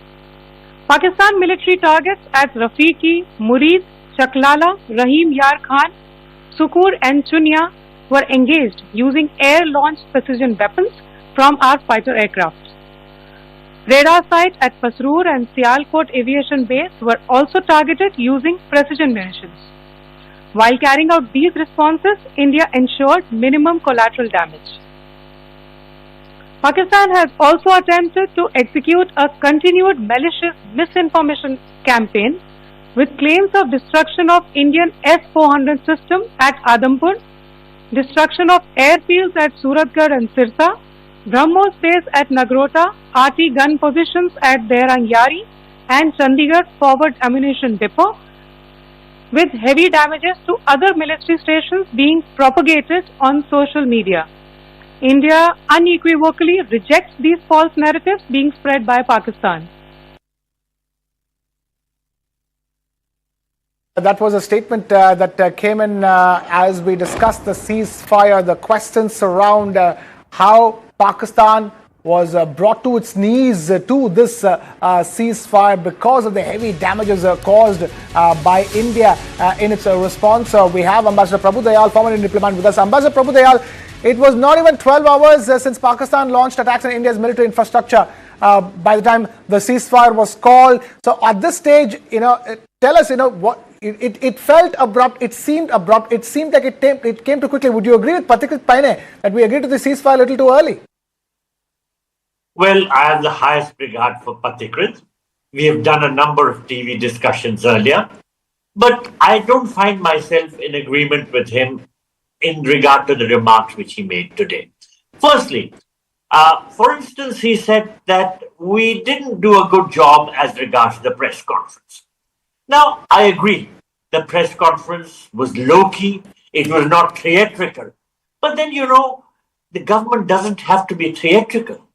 The press conference was to the point, focused, and addressed the issues, including, of course, issues like the fake sort of propaganda which the Pakistanis have been carrying out. At the same time, the message from the press conference went across very clearly. First of all, the message went to Pakistan that India is determined. India is not overworked. India is not tensed. India is very relaxed, and India will be able to handle this problem in a matter-of-fact way. Secondly, a very important message went that there was unity among different religious sections of India. Now, if you recall, the Pahalgam terror attack itself was intended to divide Hindus and Muslims. They had singled out Hindu men, killed them, and told their wives to go and tell Modi. Now, was that not a divisive sort of message? But by holding the press conference where there were two lady officers, one a Muslim, one a Hindu or a non-Muslim, was a very significant manner in which we conveyed that we stand together. India is not divided. And believe me, I have followed the media analysis in a number of Muslim countries, and they have highlighted this. They have pointed out how India had chosen two army officers, lady officers, and one of them was a Muslim, and how this message was very, very impactful. Now, as regards this issue of whether or not we should have accepted the ceasefire, there are matters where we have to leave things to the judgment of government. Government realizes what the stakes are. Government realizes the various aspects of the situation which outsiders like us cannot be aware of. So it's all right to sit back on your armchair and reflect and say that the government should not have accepted the ceasefire. Government should have continued to give a bashing. But look, we are sitting here in Delhi and safe places. There were people near the border and they were going through a very difficult time. It was in the interest of all those people who were continually facing a barrage of attacks from across the border that government settles this matter expeditiously. Believe me, if there are people who think that government should not have accepted this ceasefire at this time, they are in an insignificant minority. by and large, the country is very happy with the decision that was taken. And in particular, people who live along the borders and were within striking range, they are very happy. Don't forget that a missile was shot down near Sirsa. The Pakistanis were trying to come as close as possible to Delhi. And why should we have left things to chance? Suppose there was a missile which even accidentally came across, the damage would have been quite a severe one. So I think government did the right thing. Government knows what the overall calculations are. I am strongly supportive of all decisions that the government has taken in this regard, right from the launching of the strikes on the 9 terror sites in Pakistan, which accommodated the terrorists which were their bases, from the very, very controlled rhetoric at the press conferences, the very, very confident manner in which we put the message across, and at the same time, in the gradually escalated fashion in which we conducted the military operation, and the fact that we agreed to the ceasefire when we thought that the time is right. So I am strongly supportive of everything that the government has done in this entire saga. Fair enough. Ambassador Prabhudev, I'll stay with us. Let's jog our memories back in terms of similar scenarios and what Pakistan did in those similar scenarios. So we have that for you. In 1947-48, when there was a US-backed UN resolution after India raised Kashmir at the United Nations, that was the first instance when Pakistan went crying to the US. And then again, in 1965, US-supported ceasefire via the United Nations, and that eventually led to the Tashkent Agreement back in 1965. And then post that again, in 1971, that time the US in fact sided with Pakistan, sent US during the East Pakistan war that eventually led to the formation of Bangladesh. That was 1971. And then again in 1999, that's when Prime Minister Nawaz Sharif pleaded with the US President Bill Clinton, and then US demanded a pullback in Kargil back in 1999. And then again 2019, post Balakot, Pakistan again sought US help, and at that point in time Secretary of State Mike Pompeo backed India's terror stance on every single occasion. And then now post 2019 to 2025 right now, there has been a very clear pattern of what happened when there is an escalation and when there is an Indian response, and then eventually the US is drawn into the picture. Ambassador Prabhu Dayal, from Clinton to Trump, we've seen, and even before that, tell us in terms of how exactly this is working for Pakistan time and again, because this time around, like Patikar Pen is asking, many would have asked that question again. Pakistan is clearly on the back foot. If it wasn't for the US mediation, there's a very good chance that India would have continued. Well, as I said, the decisions which were taken by government were in the light of all the available insights available to it. Government just doesn't reach a decision like that. There is a very strong brainstorming which includes various sections. I'm sure that this brainstorming would have included the intelligence services, the armed forces, the external affairs ministries, sources. So government decisions are not taken just in an offhand manner. They are taken after very careful consideration. And I'm sure that considering the different aspects of the matter, government felt that if the Pakistanis were approaching for a ceasefire now, given the overall situation, we should accept it. As I said earlier, there were certain sections within India which could have been impacted very adversely with the continuation of the conflict. And I referred particularly to the people who live alongside the border. Their interests have to be factored in. They didn't want an escalation of the conflict. They wanted this to come to an end. And I think they are very relieved. Sitting here in Delhi, I'm sure we perhaps never felt so endangered. So we say government should not have accepted the ceasefire. I think that this logic is completely wrong. Okay. Government has sent across a very important message to Pakistan that we can crush you when we want. So if you want to trouble us, you are asking for trouble. That message has gone across. It was the Pakistanis who sought the ceasefire. We have not gone Fair enough. them Fair enough. on a Fair Let enough. me also just add one thing. Okay. continuation of the war would have been very expensive for Pakistan. But it is not cost-free for us. Why should we take on these costs? The Prime Minister of India has repeatedly said this is not an era of war. His focus is something else. He wants to develop India into one of the biggest economies, the third largest economy by 2030. His focus is elsewhere. This war was a distraction and it became necessary only because of the Pahalgam terror attack. And we would not have escalated had Pakistan not done so. So let's put matters in perspective. Our objectives are separate. This was an irritant which came along. We have settled the irritant. Let's move on. Let's move on. Let's move forward.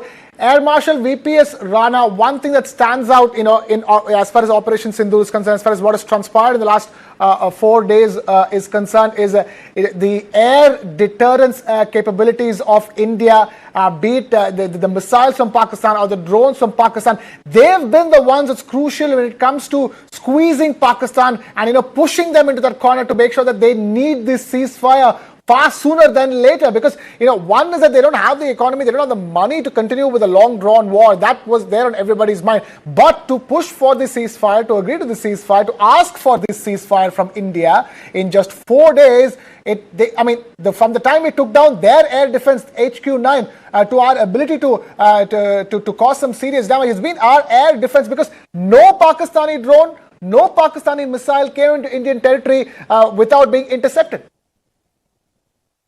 Absolutely. I think as far as the air operations parts are concerned and air defense part is concerned, I think we have scored perfect 10.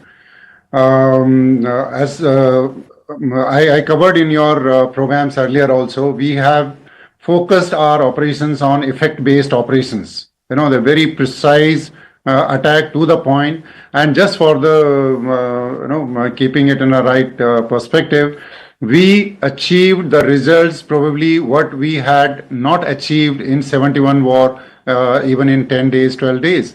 And that is primarily because the kind of weaponry that we have today, kind of platforms that we have today, kind of technological edge that we have today, we could do it without, doing any large scale damage, and yet we could bring Pakistan down to their knees. Primarily because we could strike at our will, and we did. We almost did. Almost all of their airfields have been struck, and they've been struck. We are yet to get the damage assessment, but I am sure the very fact that they have quickly come to the negotiation table just within 12 hours of we striking all their bases, all their radar system, their command and control systems.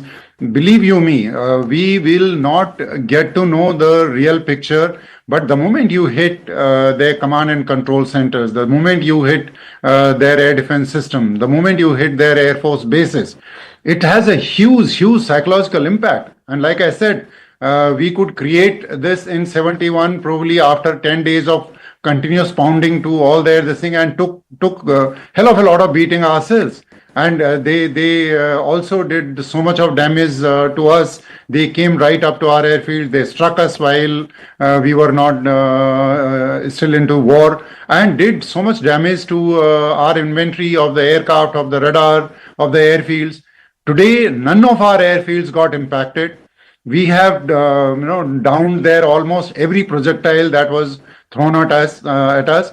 And I must tell you, air defense is a very, very complex process. It's not so easy. It's not that something will be thrown at you and you will launch something and bring it down. It's not like that. Air defense works 24/7 even during peacetime, and it's a very, very complex process. You detect through your huge network of radars. Then you go through the processes of identification, allocation of that target to appropriate weapon, then appropriate weapon again, then within its own AD system, then seeking an appropriate launcher and appropriate number of missiles or the barrage of the gun. So it sounds very simple that the drone has come and drone has been down, missile has come and missile has been down. But believe you me, this is a very, very complex process.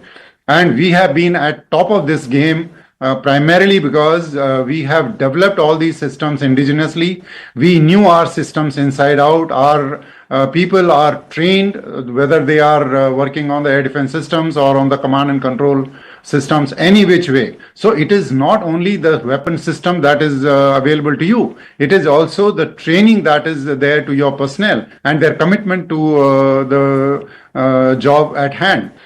HQ9 is almost similar.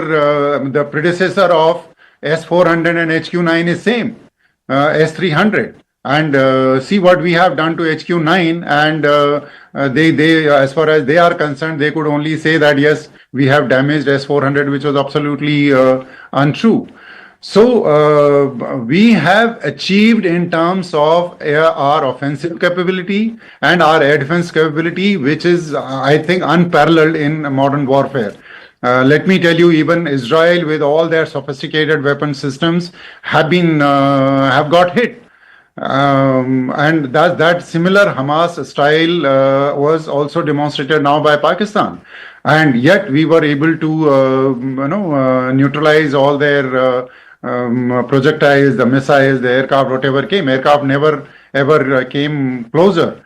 Primarily because of this, that they had proved our system, that what kind of efficiency and efficacy we have against anything that is thrown at us. And they knew that in case they are launching any offensive with their manned aircraft, they will be really taking the beating. So we have proven to the world, not only to the Pakistan, even to the world, that we have this sophisticated offensive and air defense capability, and nobody should mess around as far as that is concerned. And I think that has driven home the point to Pakistan and also to the world. Yeah, very important point driven home to Pakistan and to the world. Patikrit Paine, if you're talking about those media briefings, it was very clear when the India's Armed Services, the Ministry of Defence's media briefing, that that Indian armed forces are ready to do any operation to defend the motherland. The message is loud and clear, and even that statement that came from the government of India in the lead up to the ceasefire announcement, that an act of terror will be considered as an act of war. Future acts of terror will be considered as an act of war. It goes by the same principles from which this Operation Sindoor began. We targeted 9 terror bases in Pakistan. That was the only intent. We did not target Pakistani military infrastructure or Pakistani civilians. It's only when Pakistan started targeting our military infrastructure and our civilians that we chose to hit back and target their military infrastructure. Even then we didn't target our civilians. So we were never for escalation in the first place, but the message has been sent loud and clear that if none of this, these kind of Pahalgam will not be tolerated again. That's the big message coming in right now.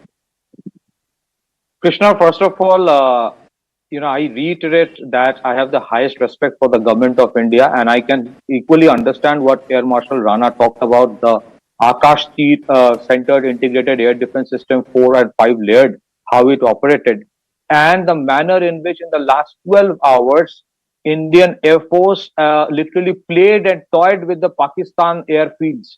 And that is the reason Pakistan came and pleaded for this ceasefire.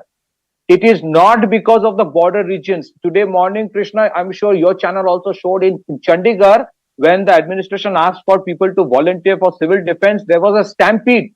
So many people came. In Jammu, and I'm not sitting in Delhi right now. In Jammu, people were overwhelming support of what the government of India was doing. I am not a warmonger. Let me be made very clear. The only thing I'm saying is that what the Air Force did, probably we should have done a little more. Maybe by tomorrow, let them plead a little more. That's the only thing. And because I completely respect what the government of India has taken a decision in terms of this ceasefire, the only caveat is this: we have the Tashkent agreement, the Shimla agreement, what happened in 99 in front of us, and we should be very, very careful. That is the only thing. What the Pakistan army got today was a face saver. They got an exit gate. That is the only thing I'm asking for. We should have humiliated them a little more. And you might say that, no, we should not do it.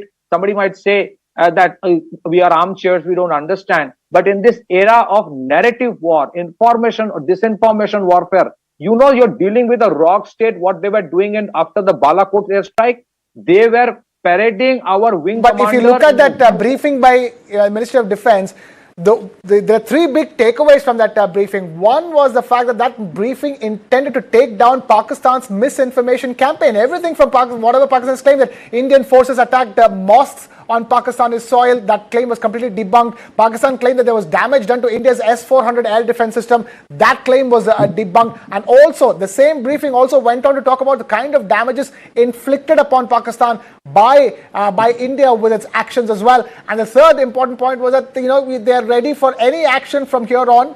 So in that sense, this was made very clear that to win the narrative war, to ensure the right narrative goes out, India is using every single of its media briefing to ensure that Pakistan does not get the upper hand in its narrative. Pakistan's lies do not get repeated across the world and believed as truth. No, I agree, Krishna. The only thing I'm saying is that, I don't want to repeat myself. See, if Jaish-e-Mohammed sets up its training center in a Markaz, what option does Indian Air Force have otherwise than to hit it? So that is what I'm saying. They can give those disinformation. I don't think anybody in India was buying it. I don't think anybody in India was buying it. And nobody in India was buying it, but people who are observing it, third parties, they would know where the truth lies. You know what? Before we continue this conversation, let's quickly listen to what Colonel Sophia Qureshi had to say. So yeah, let's listen in. Indian arm forces ने पाकिस्तान को बहुत भारी नुकसान पहुंचाया, उनके military infrastructures को, चाहे वो लैंड एसेट्स हो या फिर उनके एयर एसेट्स। यही नहीं, इंडियन आर्म फोर्सेस ने पाकिस्तान की एयरफील्ड्स स्कर्दू, जकोबाबाद, सरगोदा और बुलारी को बहुत नुकसान पहुंचाया। इसके अलावा पाकिस्तान के air defence system, radar system, उनको भी एयर स्पेस में अनटेनेबल किया। यह भी बताना चाहती हूँ कि लाइन ऑफ कंट्रोल के पास पाकिस्तान के command and control, logistic installations और उनके मिलिट्री इंफ्रास्ट्रक्चर, मिलिट्री पर्सनल का इतना भारी नुकसान हुआ कि पाकिस्तान की ऑफेंसिव व डिफेंसिव कैपेबिलिटी को नष्ट कर दिया गया। अंत में मैं फिर से ये बात दोहराना चाहूंगी, इंडियन आर्म फोर्सेस पूरी तरह से तैयार है, सतर्क है और भारत की संप्रभुता और अखंडता की रक्षा के लिए पूरी तरह से कमिटेड है। Right, that was the message from Colonel Sophia Qureshi as part of that media briefing. I'm going to take this back to Ambassador Prabhu Dayal before I bring it back to Patrick. Ambassador Prabhu Dayal, the message is loud and clear from India as far as what it means, because after that ceasefire was announced, there has been no change to all the non-kinetic actions that India has taken in the recent past, be it the suspension of the Indus Water Treaty or the blockage of trade, or the blockage of Pakistani content in India, or the sealing of the Atari-Wagah border. None of that changes now. Tell us, that's very important to send the message post the ceasefire to Pakistan and to the rest of the world as to where India stands on terrorism and what it's willing to do for it. Well, I think the message is very clear. India will remain uncompromising in regard to terror.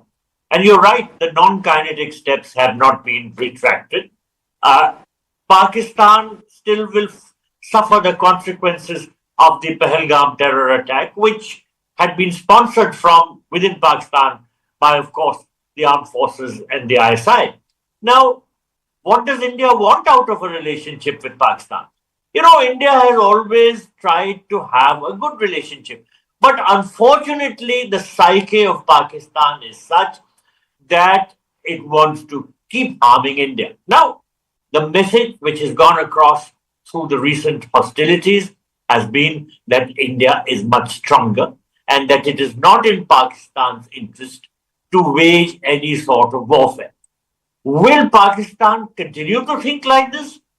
It remains to be seen. But for sure, if we are militarily strong and Pakistan knows that we are much stronger than itself, then it will not resort to warfare. It will, of course, try to carry out some terrorist activities because, as I said, it's in their genes. Nonetheless, we have to remain militarily very, very strong. We have to keep investing in our defense infrastructure. We have to acquire modern weapon systems. There is no compromise in that context because the dangers which exist now for India will continue to exist even in the future. So keep your defenses strong. And as the old saying goes, if you want peace, be prepared for war. If you want peace, be prepared for war. That's the message that has gone out clearly. Air Marshal VPS Rana, at this stage, it is very important what happens over the course of the next 24 hours, isn't it? The ceasefire that was called technically began at 5 p.m. So it's important to see whether Pakistan will stick to it or not. See, Pakistan has violated ceasefire many times over. So there is nothing to feel that they will not. Because they are only looking for the breather, they are getting it, and sooner they get their breath back, they probably could be at it again. So we should take that with a pinch of salt. But this time round, what has been there, the India has shown its resolve that we will not take it anymore, and we will escalate it for you, and we will hit you where it hurts you, irrespective. And I think that very statement that this terror act will be considered as an act of war, I think we must follow it very, very strictly. And anytime, any kind of terrorist activity, we must show it that we mean what we said. And then only probably we will feel that things are falling in place. But as of now, we have to take it with a pinch of salt. There are many, many positives that as a armed forces and as a nation we have taken out of this conflict. We must strengthen on those. We must refine those. Wherever we have, I'm sure we would have also found out certain gaps in whether in our tactics or our strategies. So we should plug those up. Like Ambassador Prabhudayal said, that we must also make sure that we remain strong militarily, because that is something without that nothing ever will work. Even in this scenario, if we were not strong enough and we had not come on top of this game, then I don't think we would have seen this de-escalation and ceasefire coming so early. So I think we have to be prepared, keep ourselves prepared every which way, refine our procedures, refine our tactics, hone on our strategies so that we are not found wanting anytime in future. We cannot be found wanting anytime in future, isn't it, Patikrit Paine, especially considering the events of what happened from Pahalgam till now. Even post Pahalgam, Pakistan violated ceasefire every single night. Krishna, for the last 10 years, the enormous amount of effort put in by Modi government to modernize military has been unprecedented, and that's the reason you have seen we have created most of the weapon systems that were used even this time were made in house, and so it has an incredible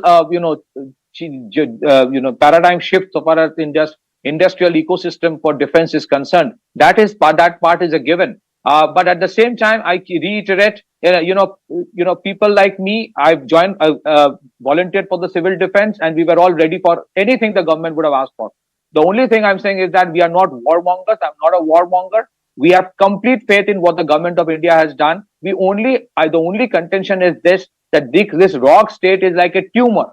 The moment it heals a little bit, they'll strike again, and we should be very, very careful about that. Because yes, it is true that we are a $4.5 trillion economy aspiring to be a $10 trillion economy. We have far more to lose than them. And that is why it is more important for us to keep on raising the bar of consequence on us for anything that they do. The government has done definitely that today in terms of, number one, the kind of plummeting they have that was done for